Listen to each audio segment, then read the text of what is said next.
Bonsoir à toutes et à tous, ravi de vous retrouver. On est en live sur Twitch et NextGen Auto. Autant vous dire que l'ambiance est survoltée déjà en off. Voilà, nous restons bien calmes. Merci le Breton 18 et merci parce qu'on adore le dire et en plus pouvoir le dire sur NextGen Auto c'est toujours un grand plaisir.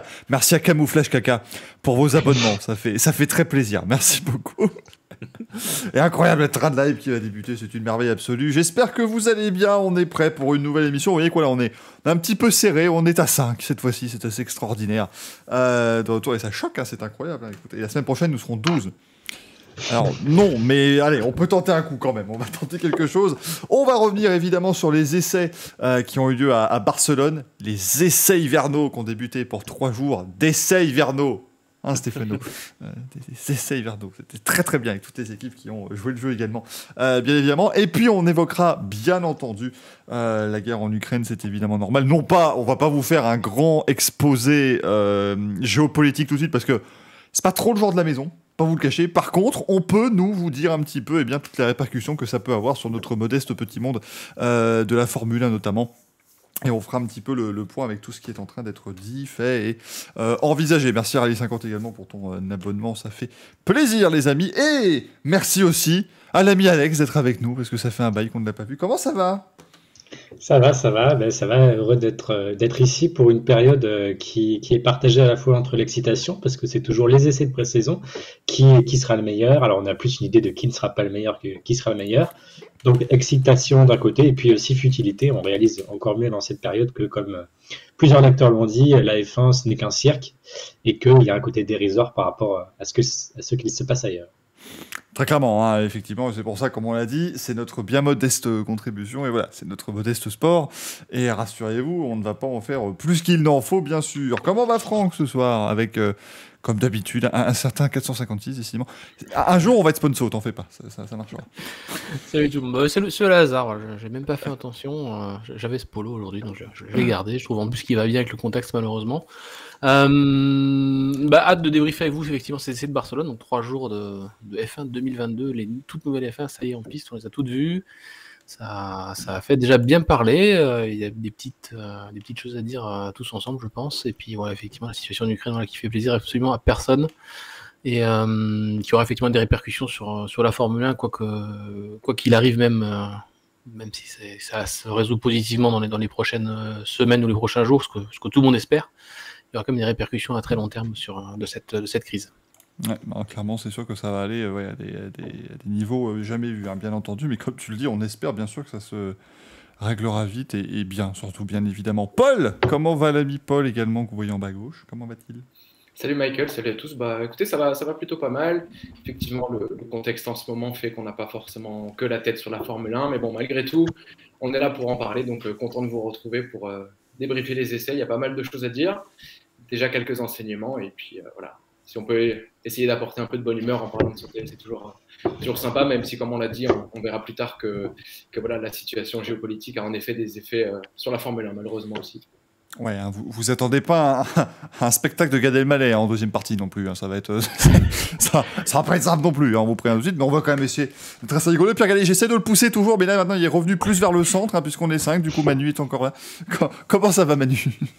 Écoute, ça va, bonsoir à tous. Effectivement, tout le monde a un peu déjà tout dit, donc j'espère que tout le monde va bien.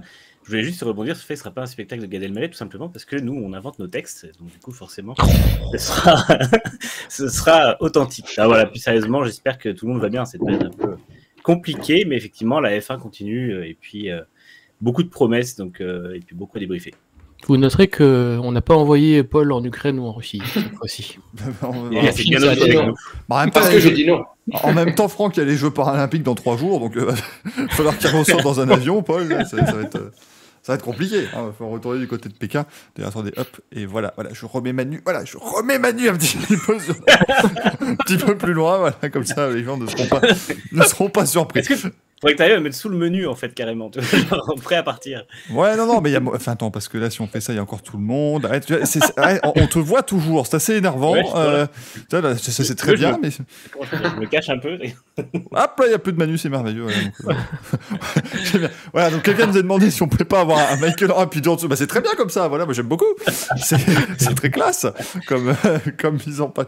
Et j'ai donné la nausée à la moitié des gens qui nous écoutent. On va donc pouvoir débuter l'émission sans trop de soucis, puisque ben voilà, les 3 premiers jours d'essai ont eu lieu, il n'en reste plus que 3. Alors bon, bien évidemment, la FOM dira aux équipes, estimez-vous heureux, vous avez eu 3 journées d'essai en plus quand même, donc ne vous plaignez pas, puisque c'était le fameux shakedown dont on vous a bien parlé déjà les semaines précédentes dans le Grand Prix. Les 3 premières journées d'essai privés donc, qui ont eu lieu du côté de Barcelone. Alors c'était 2 jours complets sur le sec, et ensuite eh bien, une matinée sur le sec pour la 3e journée, et la fameuse après-midi sur piste humide, piste qui reste humide approximativement 1h12 avant qu'on puisse rechausser les slicks. C'est évidemment le problème d'humidifier la piste comme ça avec des camions.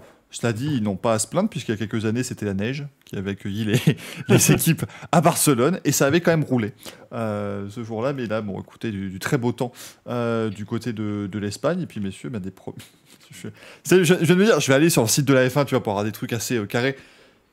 Ils ont mis une photo de Fernando Alonso avec à côté un marsouin. J'étais pas prêt.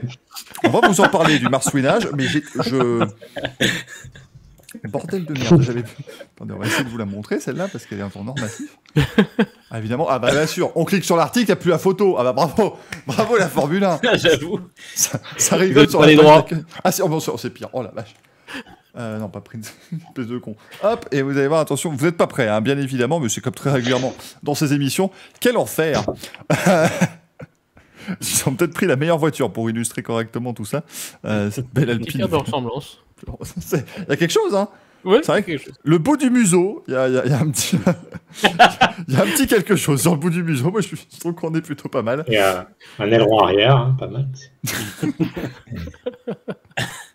Voilà, donc si des gens... Alors maintenant, il va falloir réussir à ramener les gens à expliquer voilà, le rapport entre le marsouinage et le sport auto. Rassurez-vous, ça va bien se passer. Voilà. Ne vous inquiétez pas, tout va bien se passer. Mais du coup, bah, écoutez, voilà, sur ces 3 premières journées d'essai, Manu, justement, voilà, comme ça, notre spécialiste marsouinage va directement pouvoir rentrer dans le vif du sujet. On va pouvoir expliquer un peu comment ça se passe, tout ça. Parce qu'on n'en avait pas parlé la semaine dernière, c'était une surprise qu'on a eue lors de la première journée d'essai. Ça n'arrêtait pas de rebondir, ce marsouinage, mais du coup, bah, voilà comment ça s'est un petit peu passé sur ces 3 journées. Bah, effectivement, ça a été beaucoup de découvertes pour toutes les équipes. Ça a été des surprises. Alors, il n'y a eu pas énormément de surprises par rapport à ce qu'on craignait. Les équipes ont quand même beaucoup roulé pour des découvertes de nouvelles voitures. On s'attendait vraiment à plus de problèmes mécaniques et potentiellement de sortie de piste, parce que les pilotes, mine de rien, découvrent des monoplaces totalement différentes. C'est vrai que ce n'était pas du tout le cas finalement. Ça a été, tout le monde a joué la prudence. Je pense à la fois sur le côté mécanique et à la fois les pilotes. C'était Franz Tost qui disait vendredi qu'il avait demandé aux pilotes de justement faire attention à ne pas sortir. Alors, ironie du sort, c'est Gasly qui a cassé la première voiture, mais c'est vrai que globalement, les équipes ont fait très attention à ça.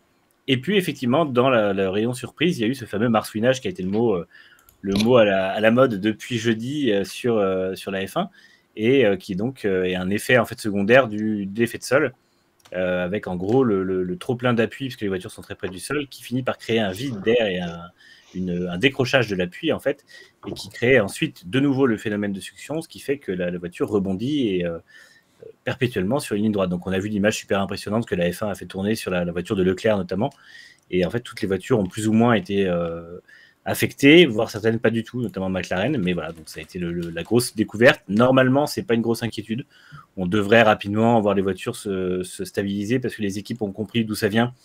Et la plupart savent comment le régler ou ont déjà réglé le problème. Hein, c'est notamment le cas d'Alpine. Donc voilà, mais en tout cas, ça a été un peu la surprise. Et la mauvaise surprise, que pour les pilotes surtout, qui ont découvert des voitures très, très désagréables à conduire avec ces rebonds et puis ce manque de stabilité au sol, quoi. C'est vrai que les pilotes, ça doit pas être terrible parce que globalement, hein, pour avoir vu, si vous n'avez pas vu l'image de Charles Leclerc, nous ne la diffuserons pas ici pour des raisons de droit, bien entendu, mais ça ressemblait plutôt à ça. Voilà. Et c'était très violent quand même. Hein. C'est vrai qu'on s'attendait pas quand vous êtes à 280 et que ça tape comme ça. C'est pas tout à fait simple, bien évidemment, cette affaire. Alex, t'as pensé quoi toi de ces premières journées? Parce que ça y est, donc on a vu ces voitures 2022 en piste. Du coup, maintenant, on sait à peu près à quoi elles ressemblent toutes. On n'avait pas vu encore l'Alpha réellement. Eh ben, on a annoncé une saison pleine de rebondissements et ça commence fort, effectivement. Alors, ces essais de Barcelone, c'est évidemment, pour le rappeler, enfin, rappel généraliste, il ne faut pas surinterpréter les chronomètres. Ça, c'est sûr que les équipes peuvent rouler à vide, avec plus ou moins de carburant, avec des pneus différents, avec des programmes qui sont tous différents.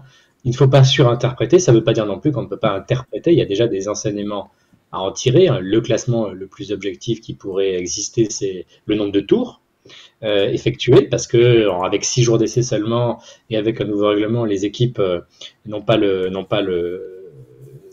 temps de se cacher, ou en tout cas de rester au garage. Et puis il y a des enseignements, peut-être, on verra sur les chronos, c'est beaucoup plus fragile. En tout cas, c'est ce qu'on peut dire, c'est qu'on ne sait pas qui sera champion du monde. En revanche, on sait avec certitude qui sera, ou avec certitude, avec plus ou moins de certitude, qui sera plutôt en bas. Et à mon avis, il y a 2 équipes qui se détachent en négatif, c'est Alpha et As.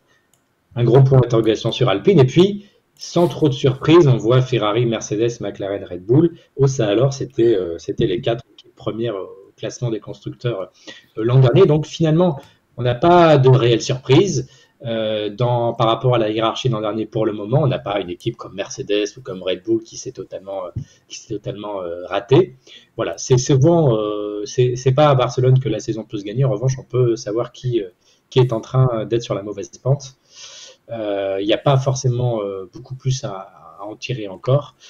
Si on compare à l'an dernier, mais il n'y avait que 3 jours, c'était Mercedes qui faisait les 2 meilleurs temps, c'est 6K, mais c'est beaucoup plus fragile, ça dépend des pneus. Les Red Bull, c'était pas en C5. Bref, tout ça pour dire que mauvaise nouvelle pour Alpha et As. Pour le reste, des points d'interrogation et des interrogations, des spéculations, et donc beaucoup de questions à se poser pour notre plus grand plaisir. C'est vrai que nous avoir vendu pendant des mois le nouvel ordre mondial de la F1. Incroyable, tout va être bouleversé. Ouais, donc devant, il y a Ferrari, McLaren, Mercedes et Red Bull. Et puis derrière, il y a As et Alpha. Voilà, tout a changé. C'est peut-être l'ordre, du coup, parce que les As sont parfois un peu plus rapides que les Alpha. Peut-être que l'ordre va changer dans ce point-là. Mais c'est vrai, Franck, qu'on était plutôt là-dessus. Alors, on l'avait dit la semaine dernière, hein, ne vous attendez pas à avoir beaucoup de tours. Du coup, Verstappen avait fait 147 le premier jour, histoire de bien nous faire mentir. Bien comme il faut. Maxi mea culpa, du coup, parce que j'étais vraiment très très très étonné de voir la fiabilité de ces F1 avec toutes ces nouvelles intégrations de moteurs, de systèmes électriques, hydrauliques et tout. J'étais vraiment extrêmement étonné de voir cette fiabilité, ce nombre de tours déjà accumulés par quasiment toutes les équipes. Effectivement, il y a juste As et Alfa Romeo qui pêchent un peu vraiment sur cette première salve d'essai. Non, franchement, effectivement, pour le coup, moi, c'était inattendu, donc je prends acte du fait que ces F1 sont plus fiables qu'espéré. Tant mieux pour les équipes, parce que du coup, elles avaient beaucoup de données à collecter, donc pour elles, c'est vital, parce que maintenant, la course, au-delà de Barcelone, c'est les 15 jours qui nous séparent des essais de Bahreïn, et donc de comprendre, d'analyser toutes les données qui ont été récoltées, de voir s'il y a eu plusieurs pistes de développement qui ont été activées en usine, laquelle mettre en œuvre en production le plus rapidement possible pour tester de nouvelles pièces à Bahreïn. Donc voilà, gros point fort pour 8 des 10 équipes, c'est effectivement un roulage assez constant, assez intéressant, d'autant plus que la météo a été plutôt bonne à Barcelone, hein, puisqu'il y a eu 3 jours de beau temps, à part la demi-journée prévue effectivement sur circuit mouillé, mais en fait qui s'est résumé, comme tu dis, à 1h30, 2 heures grand maximum de roulage avec les pneus pluie puis intermédiaire. Donc c'est de ce côté-là, c'est un bon bilan. Après, pour rejoindre ce que dit Alex, c'est que c'est extrêmement difficile de tirer des conclusions sur les chronos de ces 3 jours de check-down, comme on dit. Personne ne sait les conditions de roulage. On sait juste que a priori, ça n'a pas roulé à vide d'essence pour aucune des équipes. En tout cas, c'est ce que chacune des équipes dit. Donc, après, libre à chacun de tirer les conclusions, le bluff de tout ça. Mais très intéressante, effectivement, de voir ces F1 en piste. Assez difficile à piloter au tout début. Je pense que les pilotes sont en train de les apprendre, de les maîtriser. Et voilà, donc moi je suis plutôt agréablement surpris par ce qu'on a vu à Barcelone, en photo notamment, en espérant pouvoir les voir en vidéo un peu plus longuement à Bahreïn. Ouais, effectivement, niveau enseignement, Paul. Alors, il y en a un qu'on peut retirer parce qu'il y a quand même eu un classement officiel qui a été établi, un classement très précis, qui lui ne peut pas être contesté. C'est le classement des plus belles livrées sur nextgenauto.com. Je sais pas si vous avez ça parce que ça en a parlé dans le chat. Effectivement, il faut qu'on en parle un peu. Alors, quand vous avez voté pour la As, c'est la As blanche ou la As aux couleurs bleu, blanc, rouge? Bah, les deux, hein. C'est Ouais, quand c'est blanc et puis la couleur russe, c'est pas non plus très fou, quoi. Après, on verra si elle change de couleur, mais dans tous les cas, même les couleurs As, moi, je les trouve pas super enthousiasmantes, donc mon classement restera le même, je pense. Elle va être noire et or. Donc là, c'est à retrouver 10e, l'Alpine 9e. Merci Paul d'ailleurs, parce que tu as mis 8e de ton classement personnel. Ça a touché mon petit cœur. Tant mieux. C'était très gentil de ta part. Oui, avec le recul, ouais, j'allais Ouais, dire vas-y, avec le vas-y. avec le recul, je sais pas si j'ai été honnête de la mettre devant la Williams, pardon, mais j'expliquerai après pourquoi je l'ai fait. Oui, parce que Williams termine 8e, donc on rappelle simplement comment a été établi le classement. Donc chaque rédacteur sur NextGen a fait son classement de 1 à 10, et puis on a simplement additionné les numéros. Hein, voilà. Donc globalement, si vous finissez premier chez tout le monde, marquez 4 points. Et donc c'est la voiture avec le moins de points qui gagne la timbale. As, par exemple, sur 40 points possibles, on a eu 38. Donc ça va, c'est honnête. Ils marqueront pas autant de points cette saison. Hein. C'est ça. Je peux dire que s'ils finissent à 38 points, c'est la samba du côté de Charlotte. Hein. En Caroline du Nord, ça va être la folie. Donc la Williams est 8e, avec Alex qui l'a mise en 3e position. C'est pour ça qu'on l'a vu faire la moue, parce qu'il est surpris de ce classement. Explique-toi, Alex. C'est un peu la Alpine de l'an dernier, c'est-à-dire un bleu joli. Et j'ai l'impression que c'était des voitures un petit peu tricolores. Non, ils ont pris un peu des risques, ils ont fait évoluer. Et puis, quand on voit les immondes, alors Manu va pas être d'accord, mais les immondes boosts de Rocket. Moi, j'ai voulu un petit peu récompenser la prise de risque. C'est pour ça que j'ai pas mis Red Bull très haut, parce que c'est un peu la même livrée ou AlphaTauri. Donc voilà, j'ai apprécié l'effort. Il y a un petit côté un petit peu rétro aussi. Hein, donc j'ai voulu récompenser ça plutôt. Rocket, on rappelle que les pauvres, quand même, ils ont fait 2 livrées et la plus jolie des deux n'a jamais fait de Grand Prix. C'est quand même con. C'est une tristesse, elle était magnifique cette voiture. Elle avait le mérite d'exister, mais elle était pas... J'ai l'impression que j'ai pas une adhésion folle à mes propos, mais bon. On n'a pas le classement de 2020 quelque part. Ça l'avait pas fait. Ça nous arrangerait. Du coup, oui, Paul, tu l'as mise 9e, cette Williams, toi. Ouais, ça peut paraître un peu dur. En fait, moi, le reproche que je fais à cette livrée, c'est sa couleur principale. Alors, j'ai rien contre le bleu marine. En soi, c'est une très belle couleur. Mais c'est bleu marine. C'est un bleu bien plus foncé que sur l'Alpine de l'année dernière, quand même. Le souci pour moi, c'est que c'est une couleur qui est un peu trop neutre, surtout en télévision. Pour moi, une livrée principale bleu marine, c'est elle avait une petite touche d'une couleur un peu plus vive. Alors oui, il y a des touches de rouge, il y a un petit peu de blanc sur l'arrière. Malgré tout, c'est un avis personnel, bien sûr. Je trouve qu'elle manque un petit peu d'allure. Je la trouve un peu trop conservatrice comme livrée. Voilà, c'est ça que j'ai voulu un peu sanctionner. Même si objectivement, elle est quand même plus jolie que l'Alpine. Je l'ai mise derrière pour ce choix que je juge trop conservateur. Et par le passé, les voitures bleu marine sont vraiment très bien ressorties. Donc j'attends de voir, peut-être que je me trompe, mais voilà, ça n'a pas été mon coup de cœur, c'est sûr. C'est toujours avec émotion cette phrase de Nicolas Latifi qui dit « Waouh, il y a une couleur qu'on voit jamais sur une Williams ».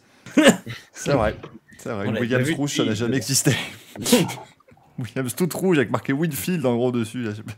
C'est une idée, après chacun fait ce qu'il veut, bien entendu. Elle est jolie cette Williams, mais le problème c'est qu'elle est plus jolie sur des photos statiques ou avec une belle luminosité. C'est un peu le problème que j'ai avec l'Alpine. Ouais. L'Alpine est très jolie quand il est dans la lumière parce que le bleu est électrique et ça rend pas si mal avec le rose. Mais je trouve que quand il y a un peu de grisaille ou quoi, les couleurs sont ternes et c'est horrible. Enfin, moi, je reste sur mon avis de la semaine dernière. J'aurais préféré la livrer 100% rose pour Alpine. Moi, j'aime bien quand même. Ils ont changé les dérives de l'aileron arrière chez Alpine, où il y a juste un peu de rose au-dessus. Et pas l'espèce de rose partout et une bande bleue pour mettre Castrol qui était absolument terrible. Enfin, ce sera sans doute le cas, ça, surtout sur la livrée toute rose. AlphaTauri est en 7e position. Puis quasiment tout le monde l'a mis 7e. Comme ça, au moins, voilà, c'était pas moyen. C'est leur place. Hein. Ouais, c'est à peu près là, hein, clairement. Mais... Alfa Romeo 6e. C'est vrai que l'Alfa, on l'a découverte, hein, du coup, ce week-end. ce dimanche, la livrée en tout cas de cette Alfa Romeo, puisqu'ils s'étaient présentés aux essais avec une livrée camouflage. J'ai mis vraiment loin, je crois, mais je trouve que la livrée hommage un peu façon Mercedes avec la découpe de diagonale comme ça fait sur une voiture moderne, je trouve que ça rend pas du tout. J'ai l'impression que ça fait livrée générique de F1 2021 et franchement, ça m'a pas du tout emballé. Ouais, ça fait la Pologne, hein. C'est à la fois Alpha et c'est à la fois la Pologne, donc ça tombe bien. Robert Kubica, c'est plus on avance, plus son rôle de pilote se réduit, mais plus son influence sur le côté visuel de la voiture augmente. Dans 3 ans, ça s'appelle Sauber Kubica Racing, le truc. Il y aura un melon comme ça, c'est pas possible. Formule Blabla qui nous dit pauvre Franz Tost qui vise encore à être fort la P5. C'est vrai que c'est terrible. Tu te rends compte qu'il y a qui disent vous allez voir, mais on a un énorme chamboulement des règles. Et si on pouvait finir 5e cette année, ce serait incroyable, parce que c'est du jamais vu dans cette équipe. Et d'un côté, ils ont pas tort, parce que ça reste une équipe client, et en plus, ils ont été vraiment emmerdés pour le développement. Alors oui, ils ont des pièces récentes de Red Bull, mais en fait, ils nous expliquaient justement que le développement s'est fait en dépit de ce que faisait Red Bull. Ils ont été obligés d'arrêter plein de choix techniques sans avoir la validation de ce qu'allait faire Red Bull sur ses suspensions arrière, son moteur, enfin le moteur si, mais sur son hydraulique. Donc du coup, ils ont été obligés c'est pour ça que c'est une des rares voitures qui a une configuration de suspension un peu particulière, parce qu'en fait, ils ont été obligés de prendre des décisions sans avoir la version finale de la Red Bull. Donc ça risque d'avoir été un peu compliqué. Après, ils sont quand même assez sereins, mais ils ont pas. Enfin, ouais, je pense que P5 ce serait déjà bien parce qu'au final, ils n'auront pas du tout eu la quantité de travail et de liberté qu'ont eu les quatre gros. Clairement. En 5e place, on retrouve McLaren. Mais avec un Tsunoda l'an dernier, ils auraient peut-être fait P5 vraiment. C'est ça. Oh là, bah écoutez, hop là, tout le monde a disparu. Ça n'arrête pas de rebondir. C'est fou, tout le monde a disparu. C'est incroyable. C'est bon, tout le monde est revenu. On t'avait perdu. Non. Les gens pourront le dire sur le chat. Ils nous ont tous perdus. Je crois que j'ai fait de la radio pendant 3 secondes. Mais je fus rapide. Bien évidemment, donc ça y est, on a rechangé tout le monde. C'est bon. C'est le grand chambardement de la Formule 1, on vous l'a dit. Bah, en fait, c'est dans l'émission. C'est dans la place des gens dans l'émission, le grand chambardement. C'est assez incroyable. J'ai clairement profité du nouveau règlement. Ouais, c'est ça, Paul qui a vraiment fait un travail de fond tout l'hiver. Franck, malheureusement, t'as beaucoup trop poussé jusqu'à l'émission de la semaine dernière. Et c'est pour ça qu'on le voit. Il se retrouve en fond de tableau aujourd'hui. C'est très compliqué pour lui. La McLaren qui est en 5e position. Alors, elle a fait des balades, McLaren, quand même. Alors, la McLaren... Je vois la photo et tout. Elle réussit cet exploit de paraître encore moins bien en photo, en vrai, en piste que dans la version de présentation. Je suis choqué. En fait, il est fadasse cet orange, c'est terrible. Ah non. Ah si. Ah non. Alors moi j'aime vraiment beaucoup cette McLaren, mais je suis pas très optimiste. Alors après, je reconnais que Apos dit pas un truc complètement faux dans le chat qui est, en même temps, on réclame des livrets originales. Mais quand on fait des livrets originales comme McLaren, tout le monde est en mode « Oh, mais elle est dégueulasse !» Et c'est pareil avec Williams l'an dernier d'ailleurs. Williams qui avait fait une livrée assez unique et tout ça, et tout le monde avait dit « C'est horrible et tout. » non, mais les fans de Formule 1, c'est « Non, mais faites des trucs originaux. » Puis on nous montre « Mais pas comme ça !» C'est pas ce qu'on demandait. Faites un truc originalement originaux. Ouais, c'est bien de prendre des risques, mais quand il n'y a pas de risque. Ouais, c'est ça. Prenez des risques avec une voiture blanche. Toute blanche, ça, ce serait risqué, ce serait audacieux. Là, clairement, ils se sont inspirés de la livrée Gulf du dernier Grand Prix de Monaco. On sent qu'il y a une grosse influence là-dessus. Le problème, c'est que ça marche mieux si le sponsor en question est sur la voiture. Là, on a l'impression que c'est un hommage à une voiture, mais sans le sponsor en question. Du coup, ça donne un petit côté un peu étrange. J'aurais préféré à la rigueur une livrée un petit peu plus standard, quitte à revenir à la livrée Gulf ou autre en cours de saison. Parce que là, c'est un hommage, mais qui pour moi, ne rend pas suffisamment hommage dans la mesure où le sponsor n'apparaît pas sur la voiture. Donc ça donne un effet un tout petit peu raté de ce point de vue-là. Et dernière remarque, moi l'orange ne me pose pas de problème. Je trouve que du coup, il aurait peut-être fallu mettre un bleu un tout petit peu plus foncé pour pas avoir 2 couleurs vives. En fait, je pense qu'elle choque un peu aux yeux parce qu'elle a des couleurs vives de partout, cette McLaren, quoi. Donc un bleu un petit peu plus foncé avec ce orange papaye, ça aurait peut-être été mieux. Mais bon, c'est les détails. Mais... C'est que McLaren, c'est la nouvelle équipe hype, tu vois, c'est l'équipe de Jones. C'est pour ça, c'est très compliqué, quoi. C'est... Sur les IndyCar qu'on a pu voir, Manu, ce week-end, ça passait mieux. Alors, déjà, sur celle de Pato Howard, hein, parce qu'elle est déjà orange et noire. Donc déjà, c'est bien mieux. J'aime beaucoup celle de Rosenquist, mais encore une fois, je ne vais pas être objectif. Bah, ça va. Mais là, après, honnêtement, je ne l'ai pas beaucoup vu, celle de Rosenquist, ce week-end, vu ses performances, on va pas se le cacher. J'ai vu les photos sur Twitter, mais... Donc, mais ouais, ça passait. Mais là, j'avoue que c'est un peu compliqué pour moi, pour cette voiture aussi. La Red Bull est 4e. Quasiment tout le monde l'a mis 4ème, Alex, tu l'as mis en 6ème position, voilà, mais bon, C'est pas original, mais ça fait le taf. Hein. Moi, je la trouve toujours super belle, ce livret. Le bleu mat est magnifique. Le contraste est super chouette. Là, les couleurs sont bien. Voilà, j'aurais peut-être mis un peu plus haut s'il n'y avait pas marqué Bibit sur l'aileron, mais après... Non, alors moi, justement, c'est ma gigantesque désillusion, Manu, c'est qu'on voit pas Bibit sur l'aileron arrière en vue de face. Parce qu'ils l'ont mis sur le premier plan et pas le deuxième. Ouais. C'est con, parce que moi, je la mettais première. T'as vu, Michael, j'ai cité Bibit comme tu veux dans chaque émission. Non, mais tu auras ton virement qui te prendra. Bien évidemment. Non, mais franchement, vous imaginez, Grand Prix de Bahreïn, les 2 Red Bull arrivent à faire la première ligne. Et avant que les stations des feux, le seul truc que tu vois, c'est Bibit marqué partout. C'est extraordinaire. Il y a de la chance que ce ne soit pas sponsor titre. Hein. C'est clair. Bah, encore une fois, il faudrait le citer dans chaque article. Hein. Moi, Bibit Red Bull. Bibit Red Bull ici. Je pense que c'est un plaisir de citer les sponsors titres pour Red Bull. On va faire passer le Next Gen pour un site complètement immature. Un truc qui n'a rien à voir. Mais... Pour revenir à la livrée, je suis d'accord avec ce qu'a dit Alex et Manu, c'est que voilà, c'est une livrée qui est connue, qui est très jolie. Hein. Moi, j'adore cette livrée Red Bull, mais voilà, un peu d'innovation. On avait F1 2022, quoi, des toutes nouvelles F1. C'est peut-être le temps aussi d'avoir quelque chose d'un peu nouveau.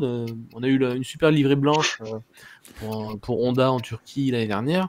Je pense qu'il y a peut-être moyen de changer un petit peu le design tout en gardant un petit peu l'identité Red Bull. Donc, voilà, c'est pour ça que moi aussi, pareil, j'ai un petit peu sanctionné parce que sinon, je trouve cette F1 magnifique. Ils ne l'ont pas vendu cette fois-ci. Moi, je vous rappelle Christian Horner en 2015 après la fameuse Red Bull camouflage qui dit les gars, vous allez voir, mais la voiture qu'on vous prépare, le design, il est oufissime. Et en fait, c'est celui de l'année dernière en moche. Donc, et surtout, c'était juste qu'ils avaient décalé un peu un logo vers l'avant. On a fait un truc mais incroyable que personne n'a jamais vu. Vous compte, le Red Bull, il est penché. Est-ce que vous vous rendez compte, on a penché le truc. C'était complètement fou. Juste pour répondre à Franck, je suis à la fois d'accord et pas d'accord avec ce que tu dis concernant la livrée Red Bull. Je suis d'accord que des petites évolutions, ça n'aurait pas fait de mal. Un petit peu chaque année, on pourrait dire, ce serait bien. D'un autre côté, c'est vrai que depuis 15 ans, du coup, la Red Bull, elle est immédiatement identifiable, quoi. Et ça, je trouve ça bien. D'un autre côté, j'évoquais la semaine dernière, ce que je regrettais sous l'Alpine, c'était qu'ils avaient créé une livrée très forte, je trouvais, l'année dernière, unique et avec une identité propre. Et là, je trouvais que l'ajout des sponsors BWT, c'était un peu venu gâcher ça. Là, en parlant de Red Bull, alors c'est vrai, ça peut en ennuyer certains, mais ils ont l'avantage, à l'image par exemple de grands clubs de foot, d'avoir en fait toujours cet aspect reconnaissable qui fait que tu identifies facilement où le club ou l'équipe en question. C'est pour évoquer Ferrari par exemple, on en parlera plus tard dans le classement, mais pourquoi ça marche chaque année? Certes, ils sont toujours en rouge, mais c'est aussi ce qui leur permet d'être reconnus à chaque fois. On peut beaucoup apprécier l'évolution de la livrée cette année, où on revient à un Rosso Corsa un peu mat du plus bel effet, c'est vraiment très réussi. Mais malgré tout, ça reste une voiture rouge. Voilà, c'est ça que je voulais souligner, l'importance aussi pour le spectateur de pouvoir identifier immédiatement quelle voiture il regarde. Et avec Red Bull, au moins, c'est très clair. Ah oui, mais ils en ont pondu des étrons, hein, Ferrari, récemment, quand même, en voiture rouge. Ça y est, donc là, merci à 300 des 600 viewers, évidemment, qui vont maintenant quitter ce stream incessamment sous. En plus, le tifoso est susceptible. Hein. Ah bah oui, évidemment, je sais bien. Il y a des choses qu'on ne touche pas. Bon, après, c'est vrai que c'était pas le rouge qui était en problème. C'est-à-dire que quand tu fous du vert... sur ton logo principal, c'est un peu plus compliqué. Du vert chromaki, comme le dit Uniforme Blabla, c'était assez incroyable. On peut faire des montages de qualité avec cette connerie. La Mercedes est 3ème. Manu et Alex, votre sanction, la 5ème. Bah moi, je l'aurais mise en top 3 s'il n'y avait pas de rouge. Il y a trop de logos, il y a trop d'étoiles, je trouve. Ça fait une surcharge. On a compris que c'était Mercedes. C'est vrai que c'est pas faux, mais moi, c'est vraiment le rouge, je trouve, qui jure totalement. Donc, sanction. Moi, je suis content, ils ont quand même enfin fait vraiment un liseré Petronas joli, sobre et tout, ça change un peu. Parce qu'ils en ont tenté des trucs avec le liseré Petronas, c'était incroyable depuis 2010. Mais là, c'est un petit peu mieux. On peut quand même dire, voilà, c'est le retour quand même cette année aux flèches d'argent. Donc le noir qui était dominant. Là, on est de retour à la traditionnelle livrée des flèches d'argent, ce qui ne veut pas dire que pour autant que Mercedes arrête son engagement pour l'égalité. C'était plus de l'ordre du symbole, mais maintenant, ils sont passés à l'action. Ils avaient lancé un grand programme Accelerate 25 pour faire en sorte que 25% des nouveaux ingénieurs recrutés dans les deux usines Mercedes soient issus de la diversité, femmes ou les groupes ethniques soient représentés. Là, ils sont déjà à 40%. Donc ils ont presque déjà dépassé 2 fois leur objectif.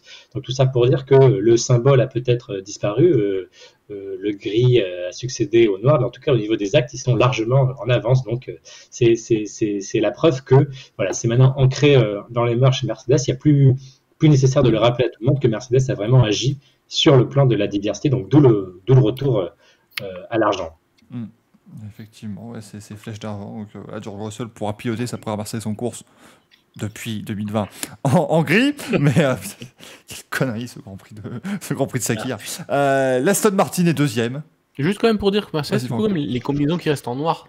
Oui. On s'attendait à beaucoup plus de noir sur la Mercedes et finalement il n'y en a quasiment pas. Quoi. Oui, Partout, tout est noir partout. T'as Hamilton, il me prend son casque est principalement noir. Russell aussi. Les combinaisons sont noires. Et puis, non, on a juste mis quelques trucs. Ils ont bien eu, ouais.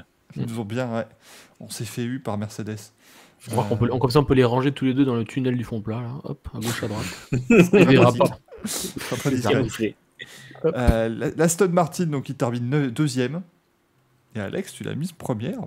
J'ai mis première. Et alors, l'an dernier, j'ai trouvé vraiment à la télé, ça ne rendait pas du tout. On les confondait avec Mercedes, et même sur Next Gen, on avait fait un article qui racontait les détails de la livrée, et quelqu'un avait dit voilà, j'ai passé des centaines d'heures à essayer de trouver le meilleur verre qui rend pour la télé. Résultat, c'était le pire verre possible.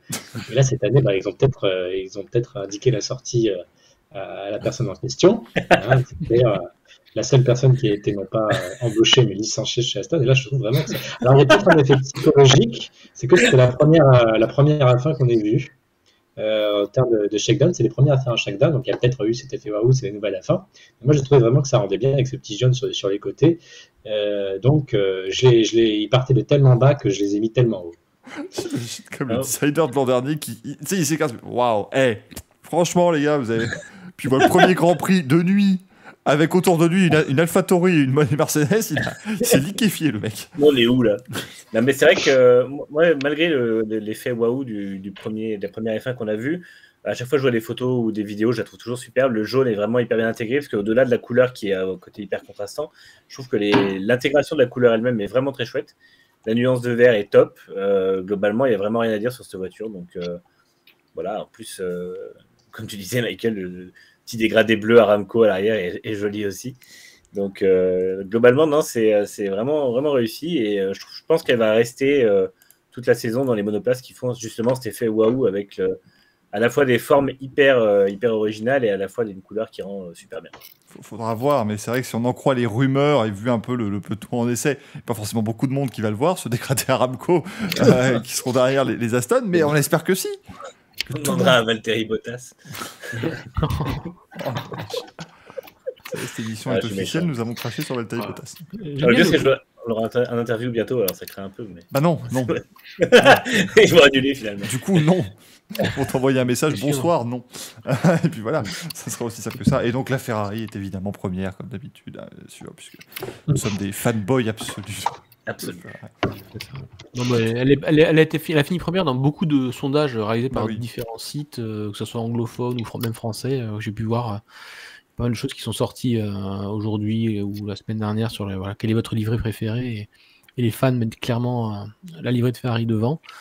Je pense qu'elle a séduit tout le monde, cette livrée qui rappelle les années 90. Voilà, cette combinaison de rouge et de noir, très simple. Voilà, pas de blanc pour polluer tout ça. Moi, je trouve ça magnifique. Maintenant, j'aimerais bien savoir quand est-ce que Ferrari osera utiliser la couleur officielle de la ville de Modène, qui est le jaune.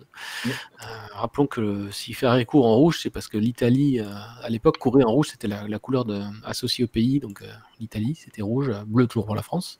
Et voilà, donc est-ce qu'un jour on aura le droit à une Ferrari jaune en Grand Prix, en F1? C'est la question. Pas mal. On a eu une Ferrari Jordan. J'en peux plus, mais faites-le taire. Pourquoi il nous parle de ça, Jordan? Avec Saral dedans. Voilà.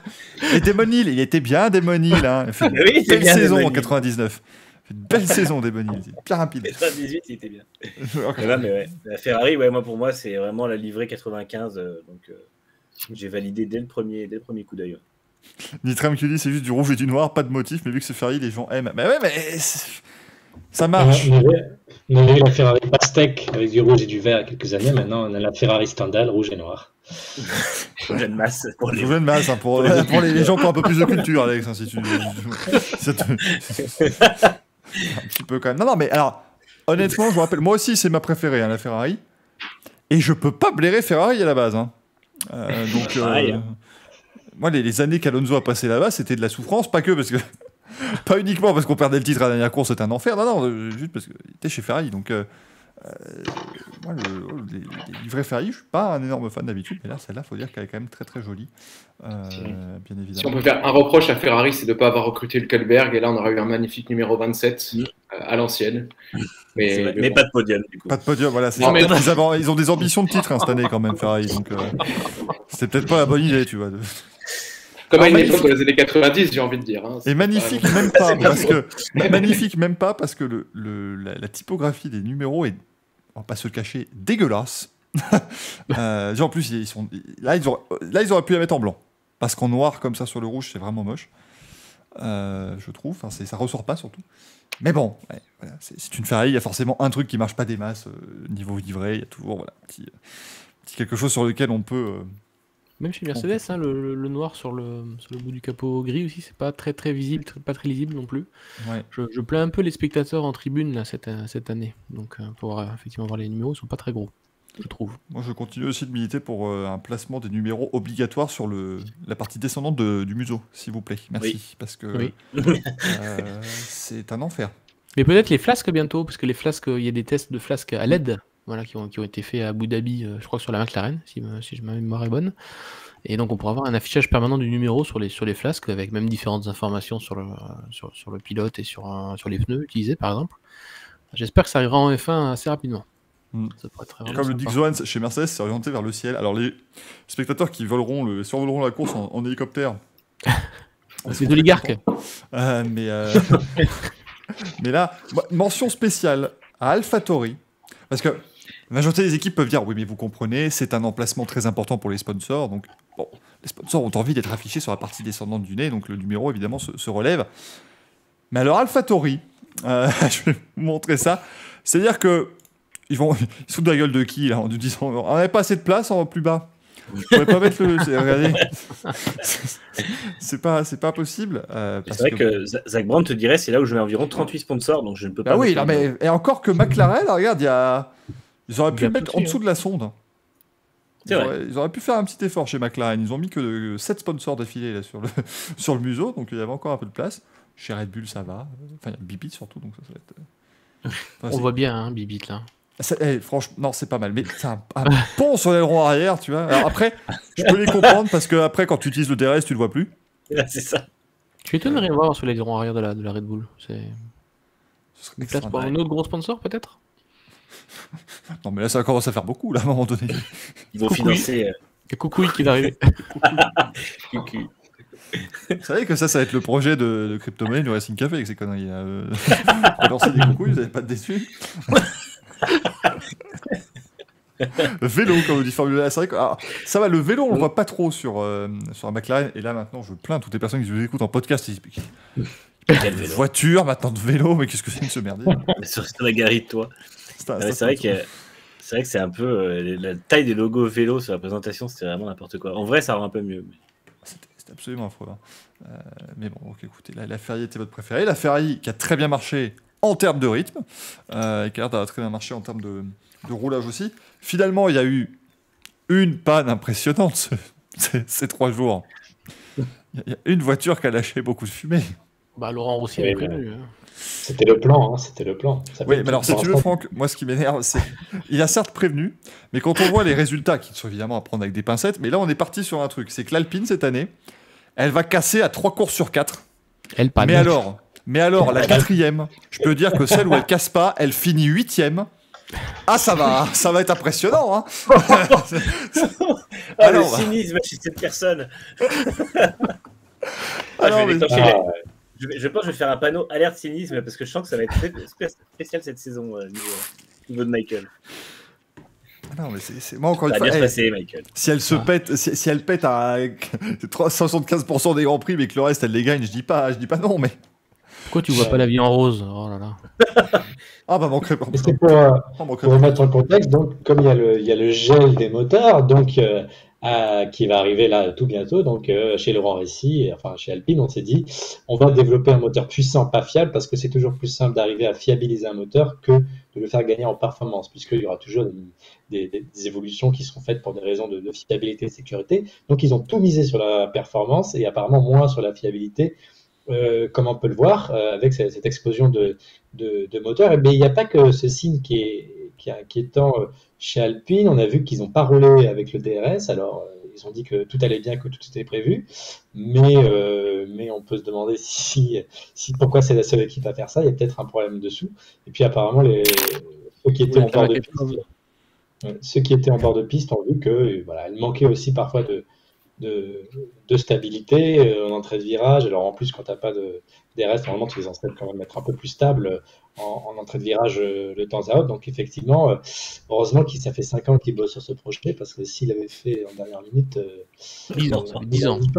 Ça peut en 2006 qu'il a commencé, je crois. Mais il est parti, du coup, c'est bon, on va attendre un peu. Ça pose vraiment question sur leur communication, de faire autant monter la sauce sur cette année. Et puis Laurent Rossi virer tout le monde. Alors soit c'est parce qu'il voulait lumière, soit parce que le projet n'allait pas bien. Même on a vu quand la Prost est partie, il a dit que le moteur avait des problèmes de fiabilité. Voilà, donc attention à Laurent Rossi, on est en première ligne, donc il va falloir assumer à un moment donné. Il ne reste plus beaucoup de fusibles à virer. Alors, moi, ce qui m'inquiète un peu chez Alpine, c'est qu'on en soit encore à dire on préfère la performance à la fiabilité, là où on a l'impression que c'est pas une question qui se pose chez les autres motoristes en fait. Les autres motoristes les autres moteurs ont l'air performants et fiables. Peut-être moins, peut-être plus sur l'un ou l'autre, mais globalement, il n'y a pas de vrai problème et on n'a pas eu l'impression de faire ce choix. Steiner a dit que lui, il préférait un moteur performant et pas fiable, mais dans l'inverse, c'est-à-dire fiable et pas performant, mais de toute façon, c'est pas une question qui se pose chez Ferrari où le moteur a l'air super réussi. Ils ont tourné comme une horloge, la voiture a l'air vraiment rapide, et le moteur avec. Et chez Alpine, c'est pas le cas. Par contre, le châssis a l'air quand même pas mal né chez Alpine parce que non seulement la voiture ne marsouine pas, en tout cas plus, et ils ont réussi apparemment à faire des chronos qui étaient plutôt rassurants au niveau des données GPS par rapport à la Red Bull. C'est-à-dire que sur les parties sinueuses de Barcelone, il y avait visiblement pas beaucoup de différence. Donc après, il restera à voir qui avait beaucoup de marge, qui n'en avait pas. Mais globalement, on peut s'attendre à ce que ce soit pas si catastrophique au niveau des perfs. Et en fait, moi, ce qui m'inquiète un peu, pour revenir sur le domaine du négatif, c'est que je ne comprends pas qu'en ayant développé le moteur, puis la voiture autour, comme ils l'ont dit, puisqu'ils ont dit que c'était vraiment ce qu'ils avaient fait, ils ont tout gelé pendant 3 ans, justement, parce qu'ils voulaient que la voiture soit faite autour du nouveau moteur qui, lui, était développé pour être optimal. Ils n'aient pas réussi à avoir une fiabilité qui soit bonne, parce que, justement, normalement, c'est ceux qui sont censés avoir la meilleure intégration de leur moteur. C'est-à-dire que, par exemple, Red Bull a dû garder le moteur de l'an dernier, alors qu'il allait dans une voiture 2021 et qui va encore dans une voiture 2022.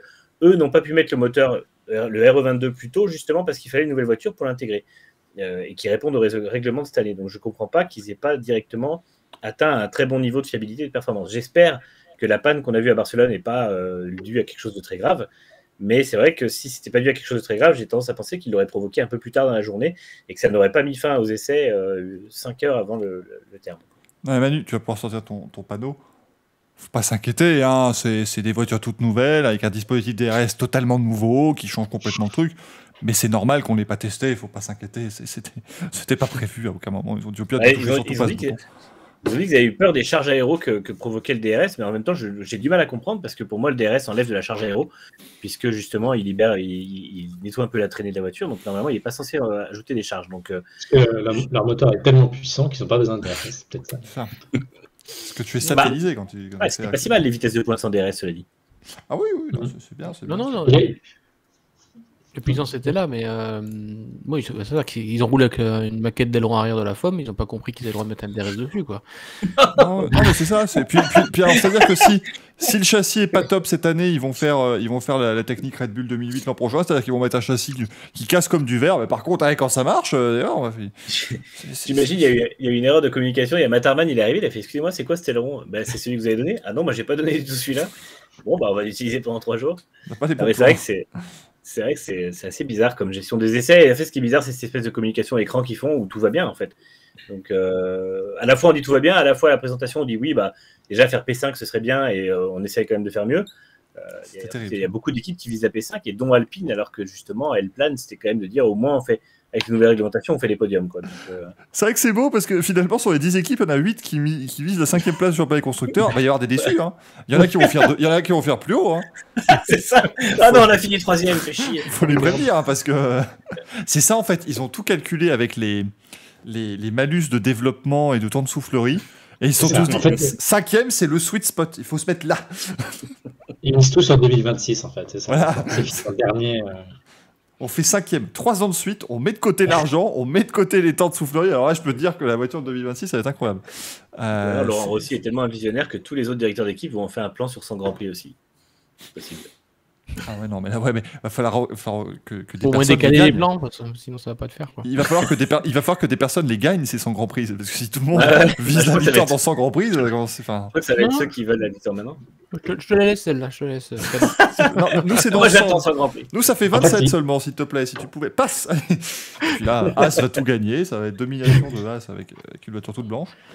Comme pour le Grand Juste Prix. pour rappeler quelque chose comme sur le moteur Renault, c'est que c'est quand même celui qui évolue le plus en termes d'architecture par rapport aux trois autres moteurs hein, de F1, puisqu'il passe lui au split turbo, donc comme Honda, comme Mercedes, c'est-à-dire qu'il y a une partie compression donc des gaz d'échappement qui se situe à l'arrière du moteur, si on prend la voiture de l'avant vers l'arrière, et la partie compression donc de l'air pour l'alimentation est à l'avant du moteur. Donc il y a un axe qui doit traverser tout le banc de cylindre. Et donc je suppose qu'effectivement, en n'ayant pas fait rouler aussi ce moteur en piste, avec toutes les vibrations, les contraintes que ça engendre, ce sont des choses qu'on ne peut pas forcément reproduire au banc. Donc qu'il y ait des petits pépins de jeunesse comme ça aussi, je trouve ça pas non plus très inquiétant pour l'instant. Ça le deviendra, comme dit Manu, si ça casse un peu trop souvent dans les premières courses. Donc là, laissons le bénéfice du doute aussi à ce premier roulage en piste de ce moteur avec cette nouvelle conception qui, rappelons-le, a causé beaucoup de tort et de mal à Honda quand même, avant que ce soit maîtrisé. Oui.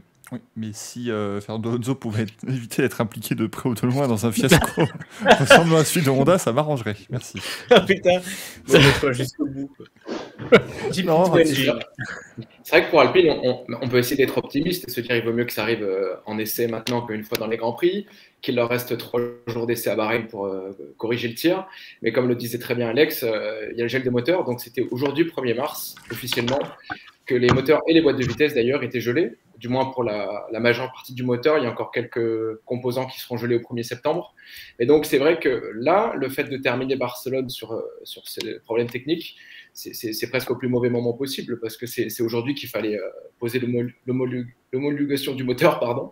Et donc là, c'est vrai qu'on est parti a priori pour 4 ans avec le même moteur. On peut imaginer qu'il y aura peut-être des dérogations, admettons si un des 4 motoristes, par exemple Renault, avait des problèmes désastreux avec la fiabilité. On peut imaginer qu'il serait éventuellement autorisé à peut-être revoir la spécification fiabilité, pas performance, il faut bien le préciser. Ils n'auront pas le droit d'améliorer la performance, mais peut-être qui sait de revoir la fiabilité. Ça avait été fait pour Honda, je ne veux pas dire de bêtises au début de l'ère hybride, mais c'est vrai que c'est pas un très bon présage. Et pour être encore plus, pas pessimiste, mais réaliste, c'est que c'est vrai qu'avec tous les changements qu'il y a eu à la tête de l'équipe pendant l'hiver, même si aujourd'hui ce sont les bonnes personnes qui sont en place, elles vont travailler sur un projet qui a été démarré par en partie d'autres personnes, et ça peut aussi leur prendre du temps pour tous se mettre à jour.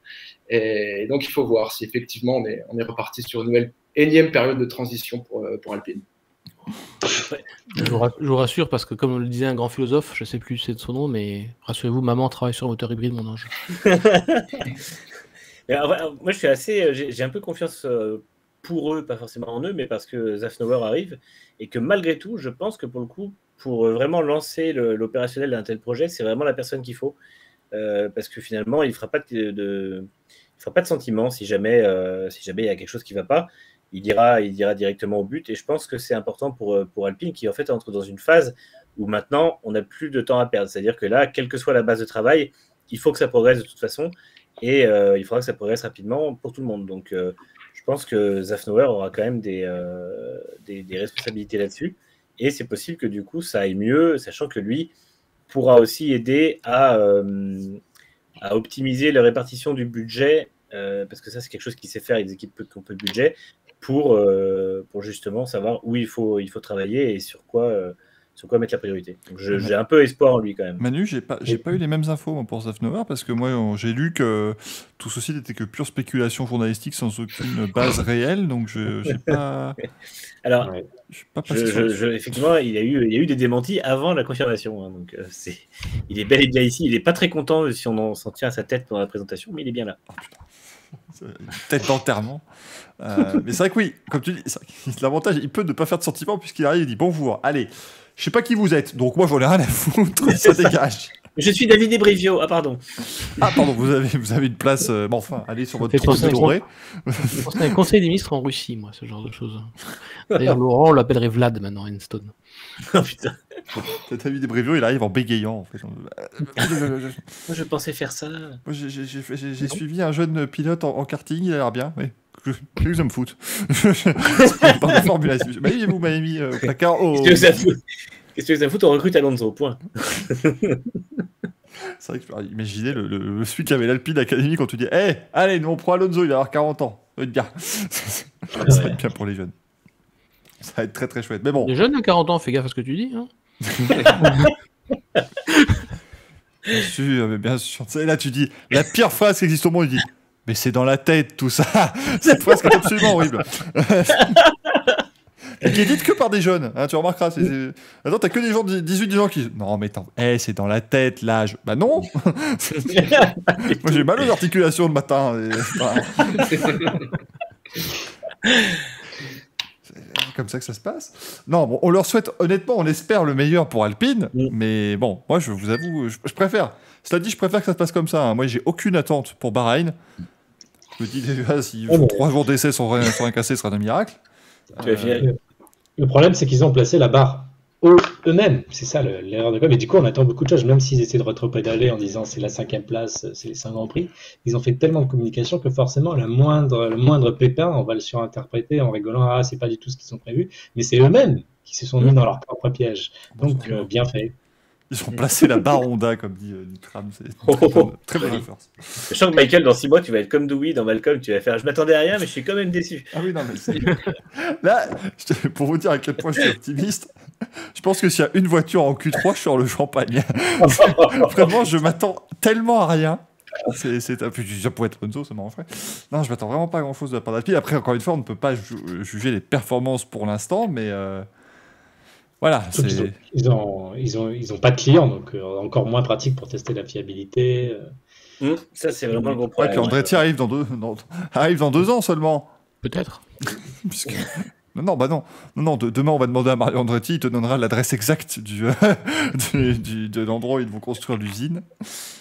Et tous les sponsors qu'il y aura sur la voiture. Et dans 3 jours, ils nous montrent la livrée. Les sponsors, on les connaît déjà, Michael. Ah oui, ça fait ça avec Game Age. Oui, donc, ça a déjà été leaké. C'est-à-dire que comme Mario Andretti balance tellement tout à la presse tout le temps, moi je suis perdu. Je me suis perdu dans les différentes. Quelqu'un a pensé à poser des filtres au fait sur Mario Andretti ou je pense que le projet, on va le connaître intégralement dans 2 mois en fait.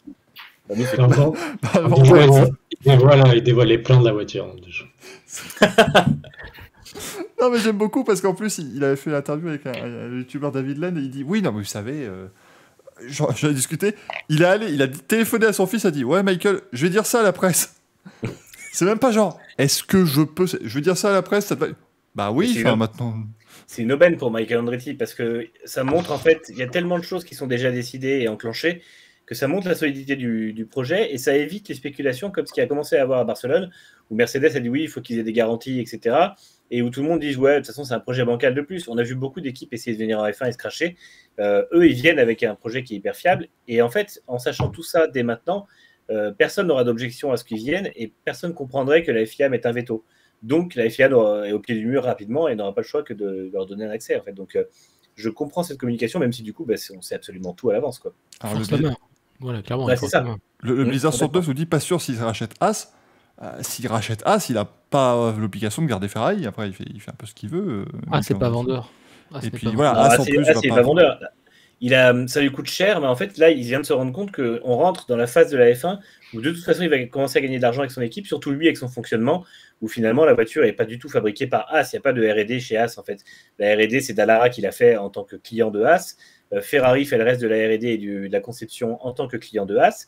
Et lui, il paye que des sous-traitants. Donc, le modèle économique de Haas aujourd'hui, c'est probablement celui qui fait le plus d'argent à moyen terme, on va dire, pas à court terme, parce qu'il y a quand même des dépenses à faire, mais de toute façon, Gina se revendra en ayant dépensé moins que les autres, et il pourrait potentiellement revendre plus cher, justement parce que le modèle est hyper attractif en termes de dépenses. Donc, il n'a aucune raison de vendre, et si, quand bien même Ural Khalil venait à partir, on reviendra après dans la deuxième partie de l'émission, de toute façon, à moyen terme, Gina Haas paiera, et Gunther Steiner a bien dit que les fonds de l'équipe étaient assurés. Donc, il n'y a pas de souci là-dessus. As ne partira que quand Andretti sera arrivé, histoire de toucher 20 millions au passage du fonds anti-dilution. Et voilà. Mais, c'est ça. Mais même en finissant 10e du championnat tous les ans, As reste rentable financièrement dans la configuration actuelle. Son système de fonctionnement. Après, on parle rapidement, on va passer évidemment à la deuxième partie en parlant de Haas et donc bien sûr malheureusement la guerre actuellement en Ukraine, mais en parlant de Gunther Steiner, on rappelle que dans 10 jours maintenant c'est Drive to Survive, on a vu la bande-annonce et donc on voit Gunther Steiner en train d'escalader une montagne, vraiment moi ça va être bien, ça va être très très bien. On ne verra pas sur un circuit. Netflix, c'est barré. On ne verra pas sur un circuit, mais par contre, ça va être bien. Ils se sont dit, sur un circuit, c'est un paillasson, donc on va le prendre ailleurs que sur les circuits pour qu'il puisse nous parler. Puis ça a l'air...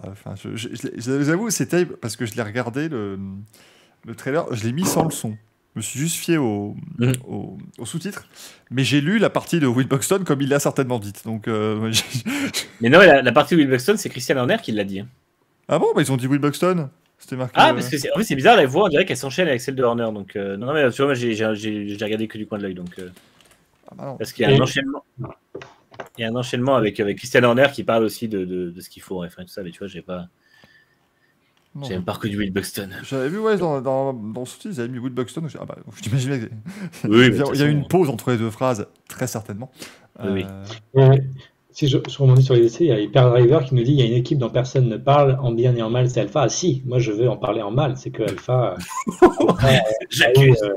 a eu l'avant-dernier kilométrage. Si on prend en termes de kilométrage ou d'équivalent Grand Prix, Alfa Romeo a couvert l'équivalent de 2,65 Grand Prix. C'est le pire après As qui a couvert que 2,43 Grand Prix. Le meilleur, c'est des longues Ferrari avec 6,65. Donc finalement, Alpha a roulé 3 fois moins que Ferrari qui était la première.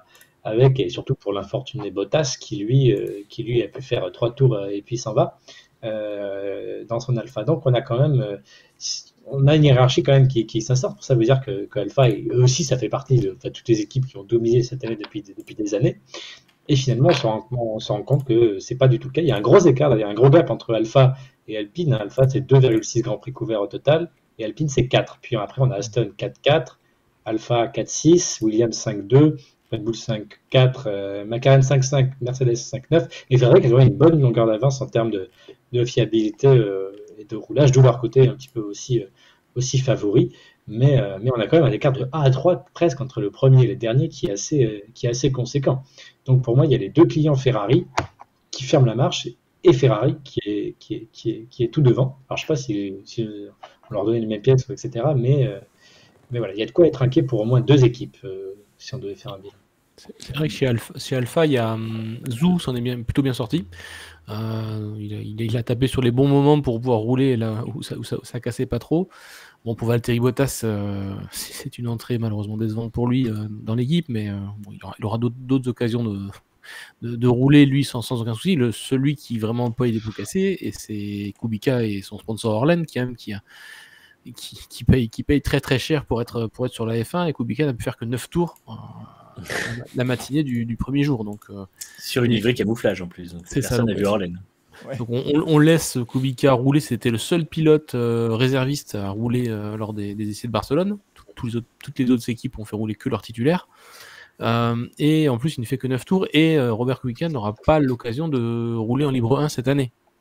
En tout cas, pas sur les créneaux réservés aux jeunes pilotes. Peut-être que Alpha pourra le faire rouler sur d'autres courses, mais Alpha doit quand même faire rouler deux jeunes pilotes lors des Libre 1, et Kubica ne pourra pas prendre ces places-là. Après, effectivement, on rappelle ne jamais se fier quand même au chrono des essais privés. Maintenant, Valtteri Bottas se prend quand même 11 secondes par Lewis Hamilton le 3e jour. Est-il fini Est-ce qu'Alpha a fait le mauvais choix à un moment donné, tu peux dire la même phrase, ne vous fiez pas au chrono, mais le chrono ne ment pas. Donc en même temps, voilà, c'est. Est-ce que sa carrière est terminée?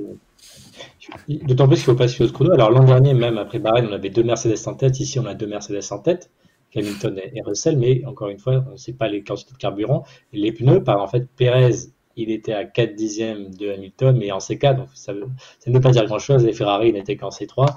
Donc les chronos ne veulent pas dire grand-chose. Après, effectivement, voir des As et des Alpha en bas et des Mercedes en haut, on a à peu près une idée peut-être fidèle de ce que sera la saison. Mais pour le reste, la vraie hiérarchie entre Mercedes, Red Bull, Ferrari, etc., etc. Bon, il y a des sites, par exemple, sites anglophones, qui se sont amusés à classer les équipes, qui voyaient plutôt Mercedes devant, Red Bull, et puis après Ferrari un peu moins bien que ce qu'on pensait, mais tout ça, c'est vraiment que spéculation. Mais voilà, encore une fois, ça ne veut pas dire pour autant que le temps de 11 secondes de Valtteri Bottas en C3 ne valait pas le temps de Hamilton en C5 non plus.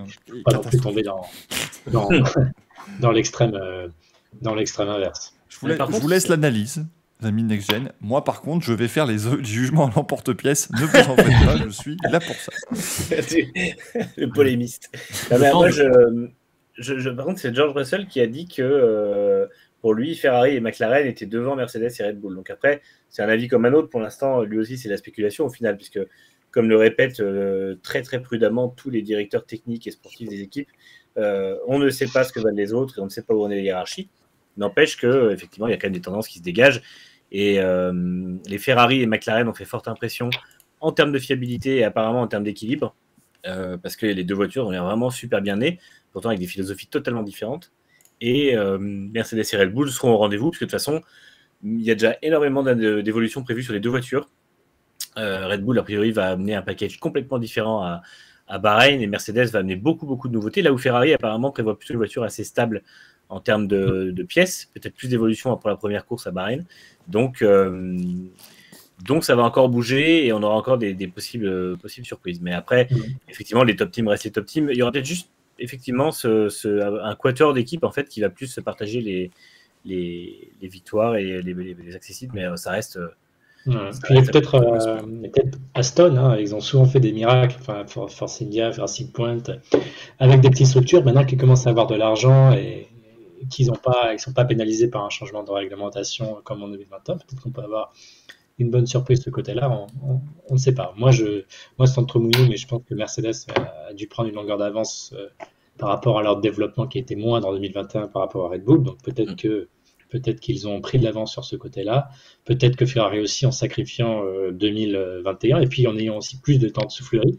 Grâce à leur magnifique 6e position en 2021, ils ont débloqué plus de temps en soufflerie et CFD. Donc ce ne serait pas illogique de voir Mercedes peut-être un peu plus haut et Ferrari un peu plus haut, mais encore une fois, on ne sait pas. Red Bull peut tout à fait sortir une très bonne voiture. McLaren, structurellement, c'est vrai qu'on se demande mais pourquoi ils seraient aussi bien classés alors qu'ils n'ont pas forcément les mêmes moyens que les autres. En tout cas, ils ont des bons moyens, mais surtout maintenant avec tous les sponsors, mais c'est pas non plus des grosses machines, des immenses grosses machines comme Mercedes, Red Bull, et puis c'est pas une équipe d'usine, mais comme ils font des miracles d'année en année, comme c'est la première voiture entièrement conçue par Jenski, on peut toujours s'attendre à une sorte de miracle permanent chez McLaren, qui pour moi, si elle devait lutter avec Mercedes, Red Bull et Ferrari, continuerait à boxer un cran au-dessus de sa catégorie.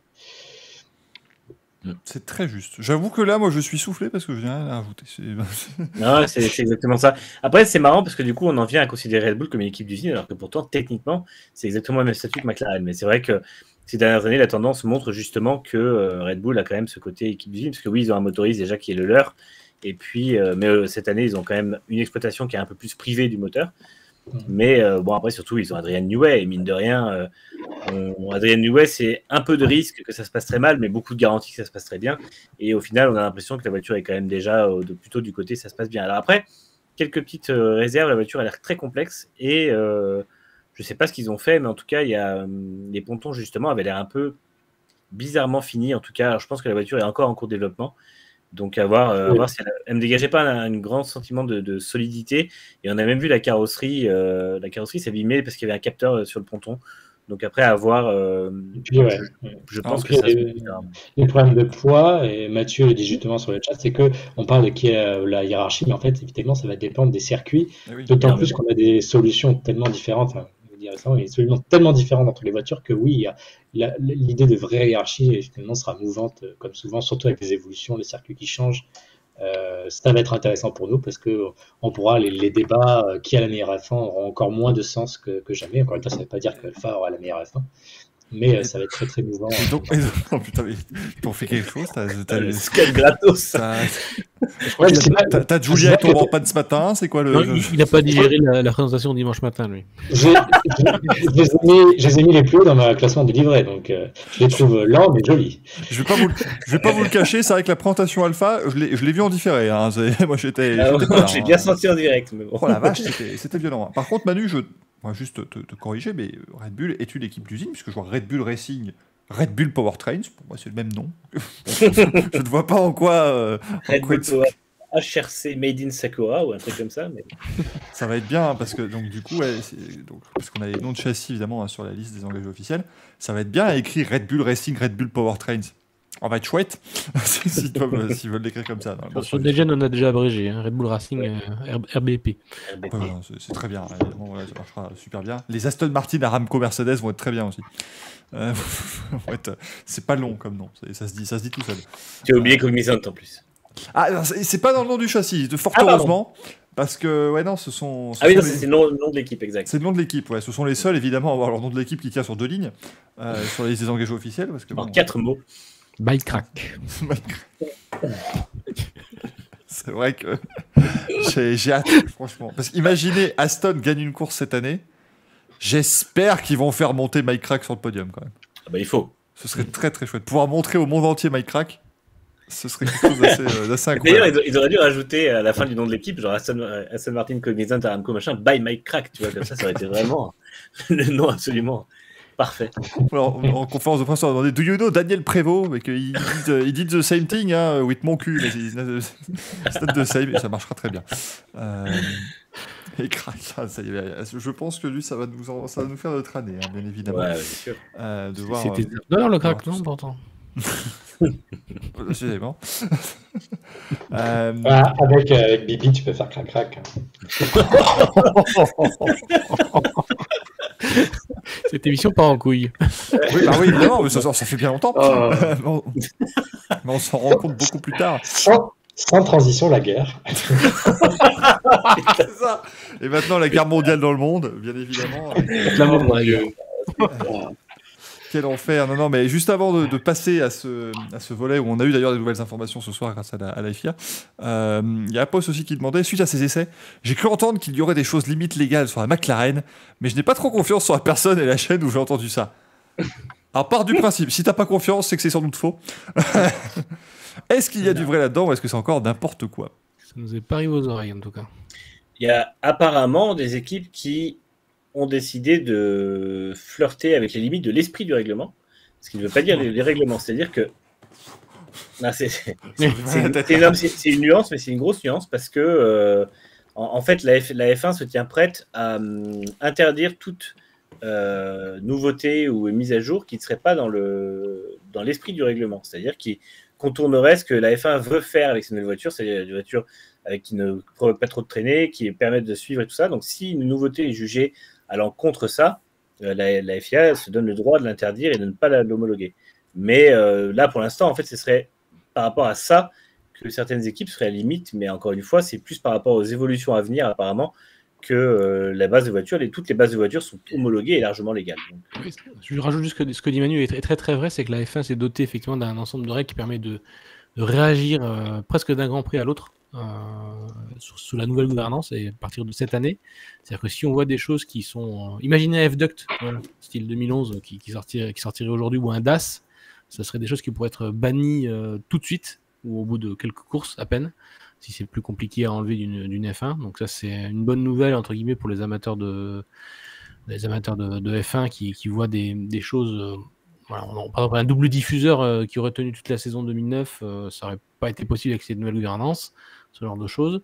Et deuxième chose, c'est que la FIA maintenant a comme moyen de contrôle l'obligation de recevoir tous les dessins en CAD, donc tous les dessins réalisés par ordinateur, y compris des évolutions à venir, pour vérifier leur légalité. Donc, ça aussi, c'était une nouvelle nouveauté du règlement de cette année.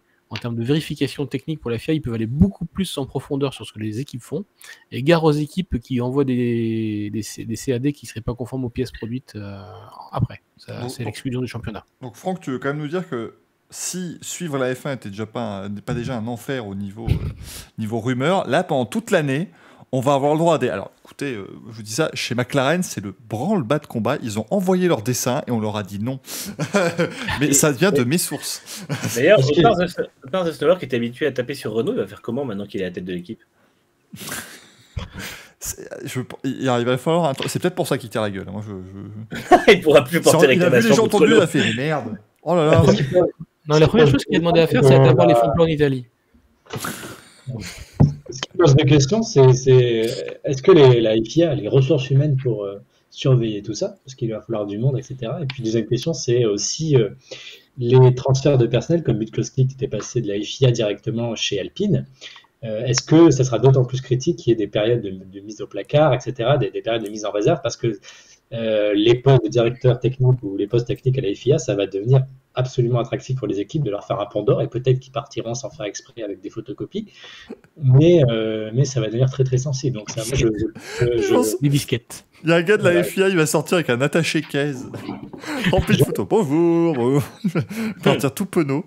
Ça pose vraiment question. Là, surtout, c'est tous ces contrôles de papier. Les formules blabla dit, la F1 est en train de devenir une bureaucratie. Oui, imaginez-vous, c'est le cabinet de Deloitte qui doit gérer ça, mais comment contrôler les budgets plafonnés?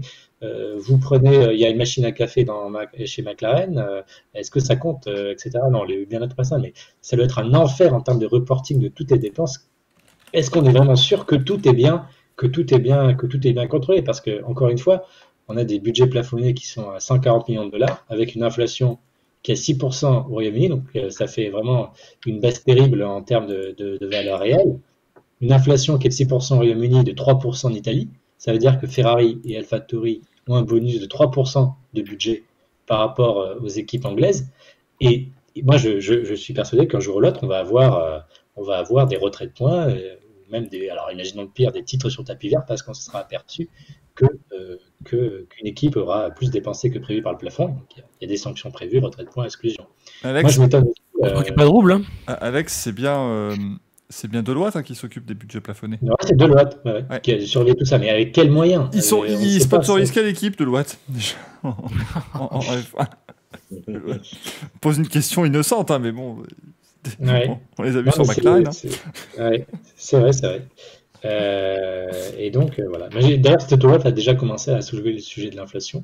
Moi, je m'étonne qu'il n'y ait pas des gens qui disent, mais pourquoi est-ce qu'il n'y a pas des budgets plafonnés indexés sur l'inflation des pays? Parce que, encore une fois, c'est pas $1 au Royaume-Uni, ça vaut plus vous achetez plus la même chose qu'un dollar en Italie. Mais en tout cas, c'est peut-être le moment d'ouvrir une équipe en Russie, parce que l'eau coûte pas cher et on peut embaucher plus d'ingénieurs. Oui, c'est compliqué. Il y a Formule, le mec qui dit on est à 2 doigts d'avoir un championnat joué sur une erreur de directeur de course. Ça ne peut pas arriver. Ça impossible. Science-fiction. Réalité parallèle.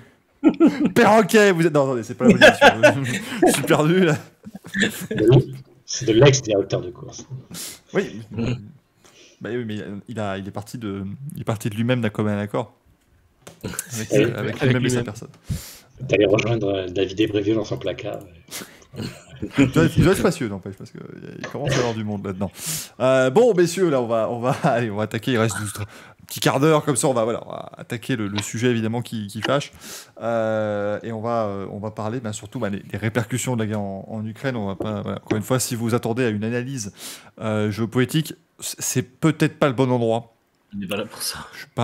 On n'est pas tout à fait au fait de tout ce qui se passe, mais aujourd'hui, la FIA a annoncé les décisions, justement, vis-à-vis de la Russie et de la Biélorussie. Parce que ça, c'est aussi important. Alors, évidemment, dans le sport automobile en soi, la Biélorussie n'a pas un rôle extraordinairement important pour l'instant, mais ça peut quand même être utile dans le reste du sport. En gros, le président Mohamed Ben Sulayem a annoncé qu'en accord... Alors ça, moi, personnellement, c'est le problème que j'ai déjà avec cette annonce. En accord avec les recommandations du Comité olympique international, le CIO, les décisions suivantes ont été prises. Globalement, donc, les événements pour l'instant ne vont pas avoir lieu en Russie ou en Biélorussie. Donc en gros, le Grand Prix de Russie, ça reste sur le n'a pas lieu dans les circonstances actuelles, mais de manière un peu plus un peu plus ferme. Les pilotes russes ou biélorusses, par contre, ont le droit de participer aux événements sous l'autorité de la FIA. Donc pour l'instant, Nikita Mazepin peut rester en Formule 1, et ainsi de suite. Ils seront juste repris, eux, sous encore une fois, un autre domaine, comme c'était le cas avec Mazepin, qui n'avait pas le drapeau russe. Donc là, les drapeaux russes et biélorusses sont également interdits. Là, c'est en fait le petit souci, c'est que les recommandations du comité olympique demandaient à bannir également les athlètes. Totalement des sports incriminés. Donc ici, la FIA n'a pas pris cette décision. Ils participeront sous le drapeau de la FIA. Donc voilà, c'est comme ce que fait le comité international olympique aux Jeux olympiques avec les athlètes russes. C'est la même décision que pour le patinage et que pour le tennis, pour les sports individuels. C'est-à-dire, on bannit le pays, mais on ne bannit pas les athlètes. Finalement, ça ne change pas grand-chose, parce que Mazepin était déjà obligé de courir sous le drapeau neutre. Oui, donc franchement, moi, je ne m'attendais pas à cette décision, pour être honnête. Je pensais qu'ils iraient jusqu'à bannir les athlètes. Ça ne veut pas dire que pour rappel, c'est étonnant parce que la FIA fait partie de la famille olympique depuis 2012, lorsqu'ils avaient rejoint, donc ils ne suivent pas les recommandations du CEO, ont très bien en tête. Et donc ça ne veut pas dire que la place de Mazepin soit pour autant assurée, loin de là, puisqu'elle dépend maintenant de Uralkali. Donc en fait, il y a 3 raisons qui vont peut-être condamner Mazepin, quoi qu'il en soit. Il y a des raisons économiques, donc, à mon avis, est-ce que Dimitri Mazepin, père, pourra tout simplement payer, faire des transferts d'argent, puisque les transferts d'argent ensuite sont bloqués et la plupart des avoirs d'oligarques sont bloqués. Alors on ne sait pas si Mazepin est concerné par ces sanctions, mais c'est quand même un proche de Poutine. Poutine avait organisé il y a quelques jours une réunion avec les oligarques et il y avait dedans Mazepin. Donc peut-être qu'il sera concerné par les sanctions, et s'il est concerné par les sanctions, à mon avis, c'est déjà fini. Si Uralkali ne paie pas Haas, c'est terminé. Il y a des raisons aussi médiatiques. Est-ce que Haas peut, en tant qu'équipe américaine, continuer à courir avec des fonds russes? C'est plus que Mazepin, c'est des fonds russes. Est-ce que c'est tenable, sachant qu'il y a toute cette pression médiatique autour? J'ai envie de dire qu'on l'a vu vendredi à Barcelone. Quand la voiture était toute blanche, c'était leur réponse. Manu, qui a l'index brandi. Il y a un premier indice sur le problème financier potentiel de Mazepin, c'est qu'aujourd'hui, il a transféré toutes les parts de l'équipe Hightech GP qu'il avait à l'autre copropriétaire de l'équipe, Oliver Hawks. Donc, sachant que c'est une équipe qui était sponsorisée par Uralkali, qui devait continuer à l'être cette année. Et les logos Uralkali ont disparu et Dimitri Mazepin a vendu ses parts. Donc, soit il veut concentrer son activité pour payer un peu plus de sa poche au niveau du volant de son fils, soit malgré tout il a quand même déjà des problèmes financiers. Donc en tout cas on sent qu'il y a quelque chose qui se trame du côté de Mazepin père, et effectivement pour moi de toute façon Haas ne pourra pas continuer comme ça.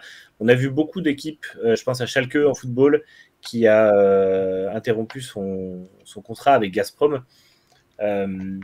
Mazepin est aussi fait aussi partie des top exécutifs des filiales de Gazprom, et je pense que ça va être pareil, ça va pas être tenable. Haas, en tant qu'équipe américaine, ne peut pas avoir les couleurs du drapeau russe sur sa voiture, donc, et un sponsor russe. Donc pour moi... Et puis il y a des raisons administratives, c'est qu'il y a déjà interdiction, fermeture de l'espace aérien de la Russie à tous les pays d'Europe, et la moitié du calendrier qui a lieu, donc tout simplement Mazepin ne pourra plus retourner en Russie, ou alors il y reste. Et ensuite, des visas, il y a plusieurs pays qui ont commencé à interdire la délivrance de visas pour les Russes en général.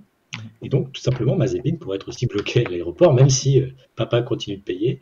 Il pourrait tout simplement ne pas pouvoir se rendre dans des pays. C'est effectivement ce que j'allais dire aussi, c'est qu'il y a ce problème de visa, de circulation.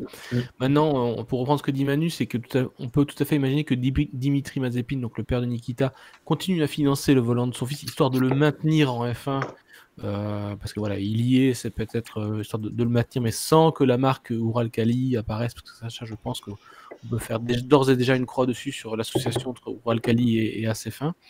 Maintenant, est-ce que sur ses fonds propres, Dimitri Mazepin a encore de quoi financer le volant de son fils? Et est-ce que surtout Haas est prêt à accepter cet argent-là pour maintenir Mazepin à sa place? Ça, c'est une première question à laquelle il va falloir avoir une réponse. Mais le problème, comme tu dis, effectivement, de la circulation des personnes, et notamment des Russes, dans le monde entier, si la situation venait à se prolonger, ce que personne ne souhaite, hein. Moi, le premier, j'ai envie qu'il y ait des négociations qui aboutissent et qui permettent de stabiliser au moins la situation, le temps d'avoir une conférence mondiale ou autre chose sur la situation de l'Ukraine et de l'OTAN et de la Russie de part et d'autre.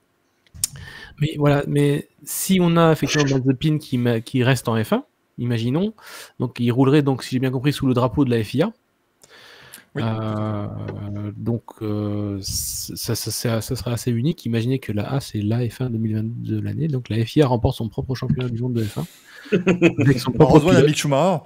Parce que... Mais non, parce que le directeur de course va se charger de Oui, bien sûr. faire gagner le russe. Il bannira Schumacher pour avoir été mis dehors par Mazepin. Mais c'est vrai que techniquement, s'ils montent sur un podium, ils vont montrer le logo de la FIA. Là où on met le petit encart avec le drapeau. Donc ça serait. Ça n'arrivera pas. Ça serait parti. Oui.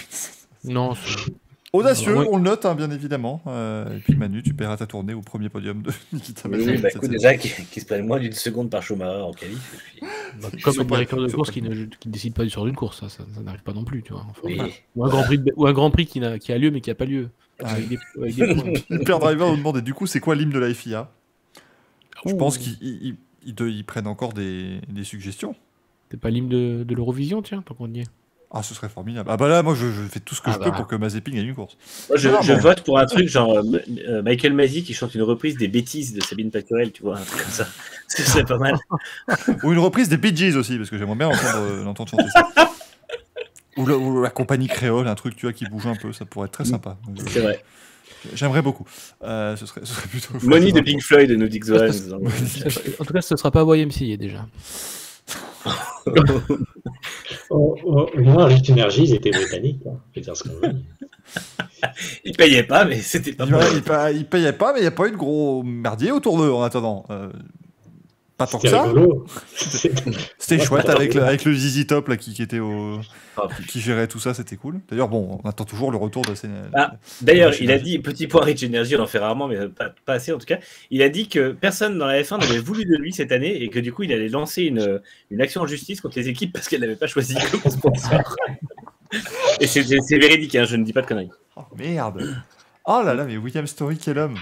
Ah ouais, non, mais lui, c'est quelque chose. On pourrait lui dédier une émission. Enfin, faut l'interviewer déjà. C'est le point Rich Energy. Je voulais juste quand même préciser une chose que tu as dit, Michael, par rapport au communiqué de la FIA.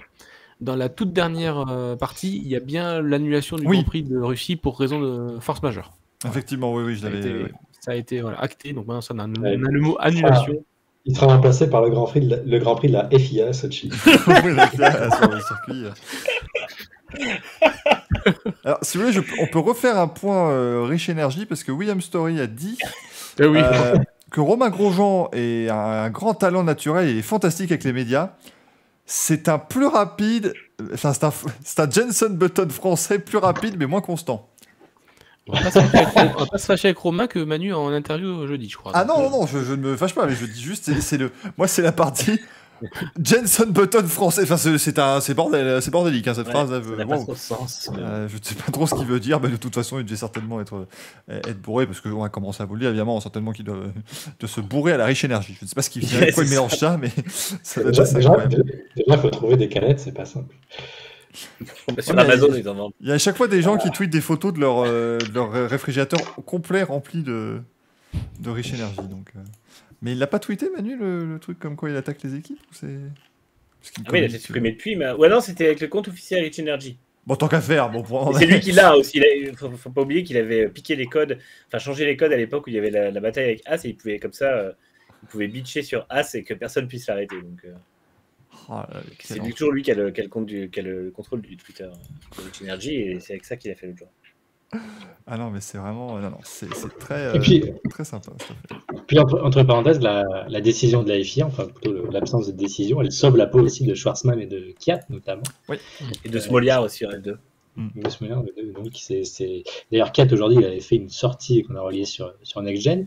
C'est, en tout cas, en termes des athlètes russes, il y avait Rublev, le joueur de tennis, et la deuxième prise de position la plus courageuse dans l'athlète russe pour le moment, c'était Kiat qui a parlé de conflit, qui a parlé de guerre, et qui s'est dit horrifié, sachant que les termes de conflit sont absolument censurés partout en Russie. Il n'y a qu'à voir ce qu'a dit Medvedev, le tennisman numéro 1 mondial, où il a fait un post sur Instagram en disant c'était Miss France, je rêve de la paix dans le monde et que les enfants puissent toujours rêver, sans prononcer le mot guerre, etc. On ne savait pas à quoi il faisait référence.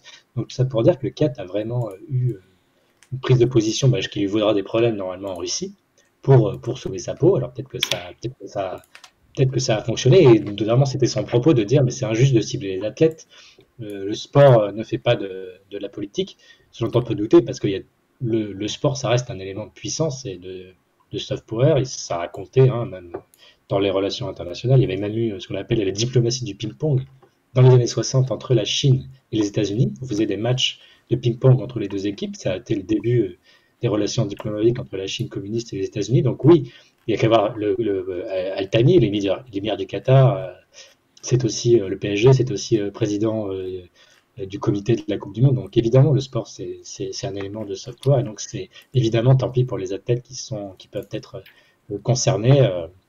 Ça reste des dommages collatéraux. Donc les sportifs ne sont pas politiques, mais le sport l'est, d'où l'imbrication de la F1 dans cette actualité. C'est ça, et je en fait- pense, je te redonne la parole Manu, mais c'est un point qui se fait aussi sur les réseaux. Je pense que c'est effectivement plus simple pour des fédérations comme la FIA, qui a en fait, c'est un sport en équipe, mais non pas en équipe nationale. Donc c'est peut-être plus facile d'autoriser les athlètes plutôt que dans des grandes compétitions. Regardez les Jeux Olympiques depuis plusieurs années, on parle uniquement d'athlètes russes. Alors que techniquement, il défile sous le drapeau du Comité international olympique. Voilà, mais ce sont quand même des athlètes russes, donc ça contribue à faire rayonner en fait le pays. C'est pour ça que dans le chat, ils disent voilà, pourquoi on tape sur les sportifs, ils n'y sont pour rien. Oui, mais comme aujourd'hui le sport est politique, parce que ça, je pense que c'est aussi une phrase malheureusement qu'il faut dire, mais le sport, comme tu le dis Alex, c'est un élément de diplomatie, un élément de politique depuis très longtemps, forcément. Ça se retrouve lié, c'est pour ça qu'on en parle ce soir. Et qu'on risque d'en parler encore pendant les mois qui viennent. Oui, Franck. Non, je veux dire quand même que Vladimir Poutine est quelqu'un de très attaché au sport. Donc dire que dans le chat que Poutine s'en fout complet, je ne pense pas du tout, parce qu'il a fait justement du sport, et du sport à haut niveau, du rayonnement de la Russie sur le plan sportif international depuis plus d'une décennie, un de ses fers de lance, voilà, justement, du rayonnement de son pays, de la grandeur de son pays. Donc le fait de l'attaquer sur le fait que ces athlètes, que l'image de la Russie peut pas être véhiculée à travers le monde grâce à ces sportifs, certes, ça changera rien au conflit actuel, mais ça doit lui peser plus que ce qu'on peut penser. Donc, je ne sais pas comment ça peut être perçu en termes de politique ou d'action, mais c'est pas une décision qu'il apprécie. On sait déjà comment il avait réagi quand tous les athlètes russes n'avaient pas pu rouler en F1 sous leur propre drapeau ou courir dans d'autres disciplines avec leur propre drapeau. Là, j'imagine que c'est l'ego, voilà, c'est l'ego de la grande Russie qui souffre de ça. Donc voilà, tous les moyens sont bons pour acculer j'ai pas envie de dire la Russie, parce que j'ai l'impression que la Russie est elle-même otage de son propre dirigeant, mais acculer effectivement Poutine à essayer de reculer, et surtout à mettre l'opinion publique russe derrière l'arrêt de ce conflit, quoi. Donc, et le fait, les Russes sont des très très grands amateurs de sport, donc au bout d'un moment, il va bien falloir expliquer à l'opinion publique russe pourquoi ils ne peuvent plus manger, pourquoi ils peuvent plus les retirer de l'argent, pourquoi ils peuvent plus regarder de sport à la télé, pourquoi ils ne voient plus leurs athlètes. Et au bout d'un moment, pour arrêter de faire toutes les propagandes qu'on veut, le message se propagera. Donc le sport, pour ça, il a quand même un rôle extrêmement politique sur ce coup-là, selon moi. Manu. C'est globalement ce que je voulais dire, en fait, c'est ça, c'est que il y aura forcément, il y a tout un axe de rayonnement de ces décisions, en fait, qui sont justement destinées à déstabiliser la Russie. Alors c'est sûr que c'est des dommages collatéraux, mais de même manière, on a vu qu'il y a des athlètes. Il y a aujourd'hui un ancien biathlète qui est décédé au combat. Il y a des sportifs qui sont terrés chez eux et planqués chez eux. Et malheureusement, les Ukrainiens payent aussi le prix de cette guerre, et pareil pour les sportifs professionnels. Donc c'est triste pour les Mazepin, même pour les footballeurs, parce que là, pour le coup, la FIFA et l'UEFA ont tapé très fort et interdit toutes les équipes nationales et clubs. Mais malheureusement, c'est une guerre et ça a beaucoup de répercussions. Et encore une fois, c'est triste pour Mazepin, mais c'est pas non plus ce que vit le peuple ukrainien et ce que pourrait potentiellement vivre le peuple russe en cas de guerre, donc, sur son territoire. Donc, ça reste des dommages collatéraux sportifs. Et voilà, après, c'est sûr que dans tous les cas, c'est un pouvoir comme un autre, comme tu dis, c'est le soft power, et de toute façon, moins la Russie rayonnera, plus Poutine s'énervera et il se sentira diminué. Donc, et puis la F1 entre guillemets une chance qu'il n'y a pas de pilote ukrainien. Imaginons qu'il y a un pilote ukrainien titulaire dans une équipe, il aurait été probablement mobilisé son général, et il dirait voilà, moi je suis en train de me battre pour mon pays et pendant ce temps Mazepin peut courir. Donc il y a aussi cet aspect-là qui peut compter. N'oublions pas toutefois que Nikita Mazepin doit 1 an de service militaire à la Russie. Oui. Et que... Ça sera peut-être l'année pour. Du coup, ça sera 10 ans. Il va revenir, il va faire 4 ans de F1, ils vont dire oui, mais il y a les intérêts. Après, je vais être beaucoup plus futile au niveau du propos, mais pour parler beaucoup plus sport, je vois beaucoup de gens qui disent c'est triste pour Mazepin et tout ça. C'est quand même la personne sur qui tout le monde tape depuis 1 an en disant qu'il a rien à foutre là. Je suis pas personnellement, j'ai aucun problème à ce que Mazepin quitte la F1, que ce soit pour ça ou pour autre chose. C'est pour moi le seul des 20 pilotes qui ne mérite pas sa place aujourd'hui. Parce qu'il accuse des retards monstrueux sur un autre débutant, et ça va être pire cette année avec Schumacher, parce que Schumacher progresse énormément. Il ne faut pas oublier que sur un Grand Prix, c'est Russie, non, c'est Turquie, sous la pluie en qualif, il se prend 3 secondes 9. Je veux dire, c'est un écart qui est colossal. C'est Ricardo Rosset, quoi. Donc c'est vraiment quelque chose qu'on n'a pas vu depuis très longtemps. Et c'est un pilote qui n'est pas spécialement propre en piste, qui n'est pas spécialement fiable, parce qu'il fait quand même pas mal d'erreurs, et qui est lent. Donc oui, c'est triste pour lui que ça se passe dans ces conditions, mais il avait sa place uniquement sur en tout cas, il a pour l'instant sa place uniquement sur des bases financières. À aucun moment, son niveau sportif laisse penser qu'il mérite d'être là. Donc, moi, je voulais mettre ce bémol-là, parce que je vois beaucoup de gens qui disent non, il faut qu'il reste, et c'est dégueulasse que la sanction soit prise contre lui. C'est pas la FIA qui va le faire, c'est probablement Haas en coupant les ponts avec Uralkali. Mais dans tous les cas, pour moi, Mazepin, la F1 ne le regrettera pas, parce que c'est pas un pilote qui a le niveau. Et si on récupère un Giovinazzi, ça n'a pas franchement grand-chose de l'enthousiasmement, mais n'empêche que Giovinazzi mérite sa place. Ouais, mais il mérite. Si on récupère un Fittipaldi, pareil, c'est pas très enthousiasmant parce que c'est pas non plus le pilote du siècle. N'empêche que quand il a fait sa pige fin 2020, il était au niveau. Il était largement plus au niveau que Mazepin. Et si on récupère, je sais pas, par miracle, par récupération, un Schwartzmann ou même un Piastri que Alpine paierait pour poser un peu au volant d'une voiture, ce sera beaucoup mieux. Donc, pour moi, sur le plan sportif purement, histoire de parler de choses un peu plus dans notre rayon et un peu moins dramatiques, j'ai zéro problème à avoir Mazepin quitter la F1, que ce soit pour ça ou pour autre chose, et à être remplacé par un pilote meilleur. Je suis tout à fait d'accord avec toi, parce que il y a 1 an, c'était limite si les gens n'organisaient pas des manifestations dans la rue contre Nikita Mazepin pour dire rendez-vous compte, c'est un scandale. En plus d'être lent, il est sexiste, tout ce que tu veux. Et maintenant, on va limite faire on va limite aller organiser des manifestations dans la rue pour dire mais c'est un scandale, Mazepin doit rester. C'est ça, c'est un peu les propres des pilotes payants. Moi, ça me rappelle la situation avec Rio Arianto versus Jules Bianchi. C'est pareil, lorsqu'on dépend d'un sponsor et que ce sponsor ne paye plus, il faut en assumer avec Luis Radia, Alex, c'était Luis Radia. Luis Radia, désolé. Ah là, je te garantis que là, chez nous, tout le monde personne n'a dit oh le pauvre Luis Radia, il perd quand même sa place, c'est dommage pour lui. C'est exactement ce qui s'est passé pour Maldonado. Maldonado était là parce que PDVSA lâchait 30 ou 40 millions par an. Je l'ai pleuré. Moi j'étais très triste que Maldonado quitte la. Je savais qu'il y aurait moins de contenu amusant sur les vidéos YouTube de fin d'année. Mais à côté de ça, il ne méritait pas forcément sa place. Il avait fait quelques belles courses. Un très bon Barcelone 2012 quand on dit ça, et puis. Ouais, mais moi, cette course n'existe pas pour moi. Warius Zero nous dit le rêve Hülkenberg. Alors, on va pas se cacher, on lui tape dessus. J'apprécie Nico Hülkenberg, mais alors le revoir dans une Haas. Ouais, franchement, ce serait triste. C'est dommage que Hilot soit en IndyCar aussi, parce qu'il y a peut-être une opportunité, vu les liens entre Haas et Ferrari, et vu que Schwarzman dépend aussi d'un sponsor russe. Il y avait un coup pour lui peut-être aussi à jouer. Le pauvre Gunther Steiner, quand il voit, on lui enverra la liste de tous les noms qu'on vient d'évoquer. Ça va pas le faire rêver, Gunther Steiner. Mais s'il y en a bien qui fait la fête, en ce moment, c'est bien Gunther Steiner, parce qu'au moins, il va plus le père Mazepin sur le dos. Oh là là. Ouais. Lui va pouvoir revenir aux affaires. C'est mon équipe. Il va insulter tous les mécaniciens à Bahreïn dans une séance retransmise en direct. Parce que ce seront les seuls essais officiels, donc là, je veux te garantir. Il va faire un pont d'or à Kevin Magnussen pour qu'il revienne détruire sa porte dans le paddock. Il revient bourré au champagne. Pourquoi tu fais la fête? Je suis content. Je peux parler maintenant, c'est cool. Après, imaginez 2 secondes qu'il recrute un pilote encore pire que Mazepin, mais qui apporte un sponsor monstrueux.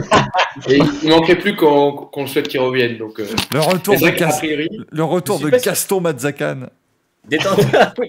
N'oublie pas que Mazakan a 40 ans maintenant, mais détenteur C'est d'une tout super licence, ou 45, peu importe. Mais détenteur d'une super licence, je suis pas sûr qu'il est pire que Mazakan. c'est pas faux. C'est pas faux. Heureusement qu'il y a la super licence quand même qui protège un petit peu de l'arrivée C'est vrai. de Est-ce n'importe que qui. Sinon, on aurait eu des Leda. Sam Guélel a sa super licence. Non, je pense pas. Qui ça? Guélel, Bon, il doit. Ah, ouais, non, il a la MP2 maintenant. il l'a pas. C'est peut-être compliqué. Non, il doit Ouais, pas Colton l'avoir. Colton Herta ans. Colton Herta, si Andretti met la main à la poche pour le former? Est-ce qu'on pourrait laisser Colton Herta faire sa saison et essayer de gagner son foutu titre Ouais, moi, j'aimerais bien qu'il ait un titre en Indy avant de venir en avant de F1. repartir? Alors après, ça reste Colton Herta, donc il a fait top 5 ce week-end, il fera certainement 18ème les 4 courses prochaines, puis il en gagnera 4. Mais quand même, s'il pouvait avoir ses chances Non. de gagner son titre. Le scénario de rêve, ce serait que Piastri trouve une place. Ça, Ah oui. c'est Bah oui. clair. Maintenant que Alpine avait financé un volant chez As, moteur Ferrari pour former quelqu'un qui n'arrivera peut-être pas forcément tout de suite dans son équipe, je suis pas convaincu. Et je suis pas sûr non plus que Mick Schumacher voit d'un bon oeil l'arrivée de Piastri, parce que Piastri il a quand même aussi un sacré niveau. Hein. Ouais. C'est un sacré pilote, c'est sûr. Red Bull avait fait pareil avec Daniel Ricciardo en 2011 en le mettant quelques courses chez HRT. Mais eux, ils savaient qu'il serait chez Toro Rosso en 2012. Tout était déjà. Ça se fait, ça se plié, donc faisait, il y a pas enfin, de ça souci. s'est toujours fait. Schumacher a été placé chez Jordan par Bellator. Ouais. Vettel a été placé chez BMW par Red Bull. Enfin, c'est vrai que ça s'est souvent vu. Même la saison d'Alonso chez Minardi, c'était ça aussi. Donc, Maintenant, si Rossi met Piastri chez As, il doit déjà peut-être savoir que Alonso risque de ne pas signer pour une année de plus. Donc ce serait peut-être pas déconnant. peut-être qu'il va démissionner au bout du 3e Grand Prix et du 6e moteur. est-ce que c'est des gouttes de sueur que je vois sur le front de Michael ou est-ce que c'est c'est mon Non, écran parce que je vous avoue que pouvoir revoir les petits graphiques avec 60 places de pénalité, tout ça, moi j'attends. J'espère donc que ça. Malheureusement, ça n'est plus le On cas. n'arrive plus ça maintenant. C'est Ça fondé, n'existe ça plus, c'est s'appelle. terrible. Connerie, hein.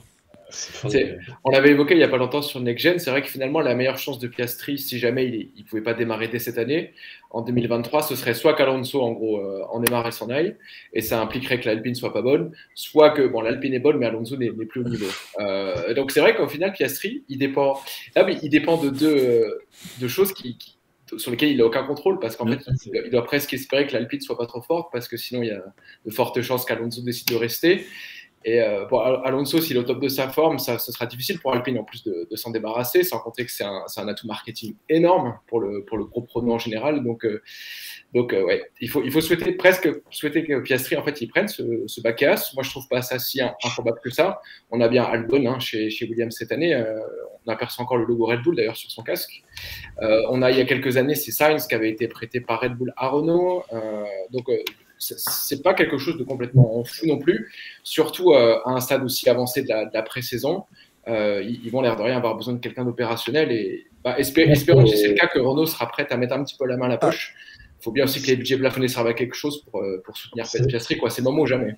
C'est ça le risque que peut ne pas prendre, c'est que, imaginons, ils essaient de persister, on va mettre Mazepin à Bahreïn, mais si vraiment la situation devient intenable et que Mazepin ne veut pas disputer la saison, un pilote remplaçant potentiel n'aurait pas pu profiter de ces 3 jours.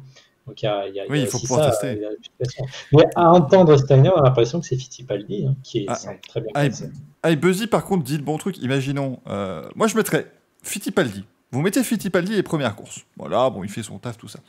Fernando Alonso se rend compte, au bout, comme vous le dites, du 14e moteur en 3 courses, que l'Alpine, ça va pas le faire. Mais pendant ce temps-là, Schumacher, il fait des points régulièrement avec la Haas et il monte même sur un podium. Et si Alonso allait chez Haas, je me taille les veines, j'en peux plus. En 3, il peut gagner des courses. Parce qu'elle plane, c'est pas nécessairement que Alonso soit champion avec Alpine. C'est juste qu'Alonso soit champion. Il va se faire virer l'an prochain, prendre une 2e retraite et faire un 3e retour chez Andretti en 2024 aux côtés d'Herta. Oh merde. Pour tout viser sur 2028.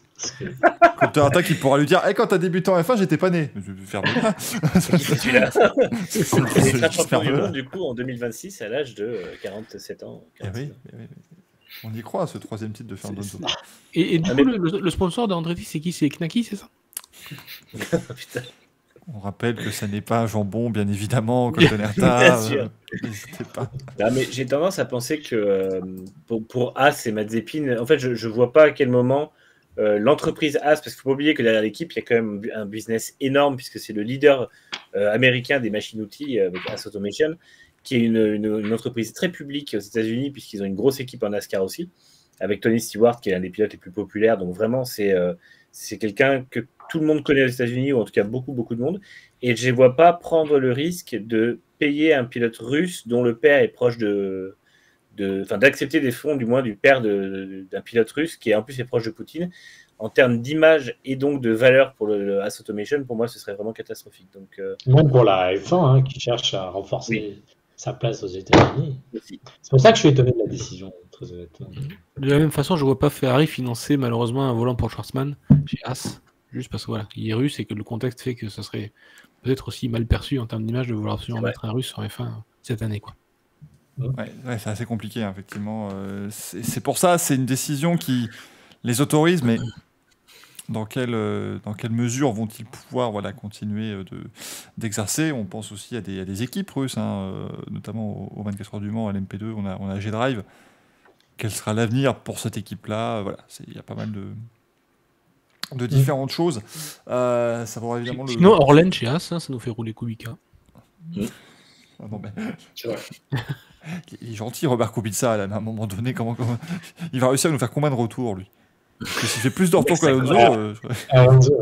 Je sais pas, je te rappelle qu'en 2017, Paul Di Resta a fait un retour en F1, donc à partir de là, on peut s'attendre à tout. Ah ouais, non, mais c'était incroyable. Mais bon, Kimi Räikkönen nous avait dit ce jour-là qu'il aurait mieux fait de rester au micro, visiblement. C'était... Ouais. Alors, c'est pas ridicule, franchement. Bah non, il a fait un bon... J'ai trouvé sa performance correcte. Hein, par rapport quelqu'un qui à arrive le Massa. samedi matin... C'était plutôt pas mal. En tout cas, évidemment, on vous tiendra au courant de tout ce qui va changer, parce que, vous l'avez remarqué, c'est une situation qui change malheureusement très rapidement. Et malheureusement, la situation continue d'être de plus en plus dramatique du côté de l'Ukraine.